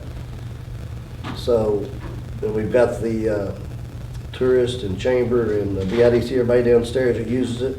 And you got the visitor center. I think that's where it needs to be. I think it's the best part of it. So again, Tim Hutchins has never said, I'm gonna sell this courthouse. So I'm gonna make it real clear today. Two things. Unless y'all decide y'all wanna do something different. Y'all just let me know. Other than that, we're gonna go into executive session. I don't think I have anything else specific. I've got, let me think here, in my end, most of all this stuff will be, I do want to talk about the Thai Summit expansion. They've announced, I think, 78 new jobs. I forget about anybody know about the cost of the money they're talking about spending? I forget what it is, but, so Thai Summit's going to expand. I think it made its public announcement. That's good news for the county, and most of those are pretty high-paying jobs. A fairly significant increase in the cost. Yeah, the cost of that. I don't have a number off the top I of my forget what head. it was. I was out of town, and then tying in with that, the Takigawa, we've said that publicly, that, you know, they're going to expand. We've agreed to the price of the land behind our buying. We're going to do the deed on that probably this week. And so they're expanding their facility also. So there's two good announcements there that's going on, and we've got a couple more we're working on, just let the public know. So, anybody got any questions for me? 131 million. 131 million, yeah. I told you, it was significant. Yeah, motion to go in, let's see, I need a motion to, I want to make a motion to go into recess. Yes. I want a motion to go into recess. He said, 5-minute I need to recess. do that first, or I need to? Go to executive session, then recess. We'll do that. What's the best way to do it, Mr. Chip? Depends on what you want to do. I want to go into recess. Let's go to recess. I'm going to motion to go to recess. I'll make the motion. Okay. John, second by Keith. All in favor? Aye. Thank you, sir.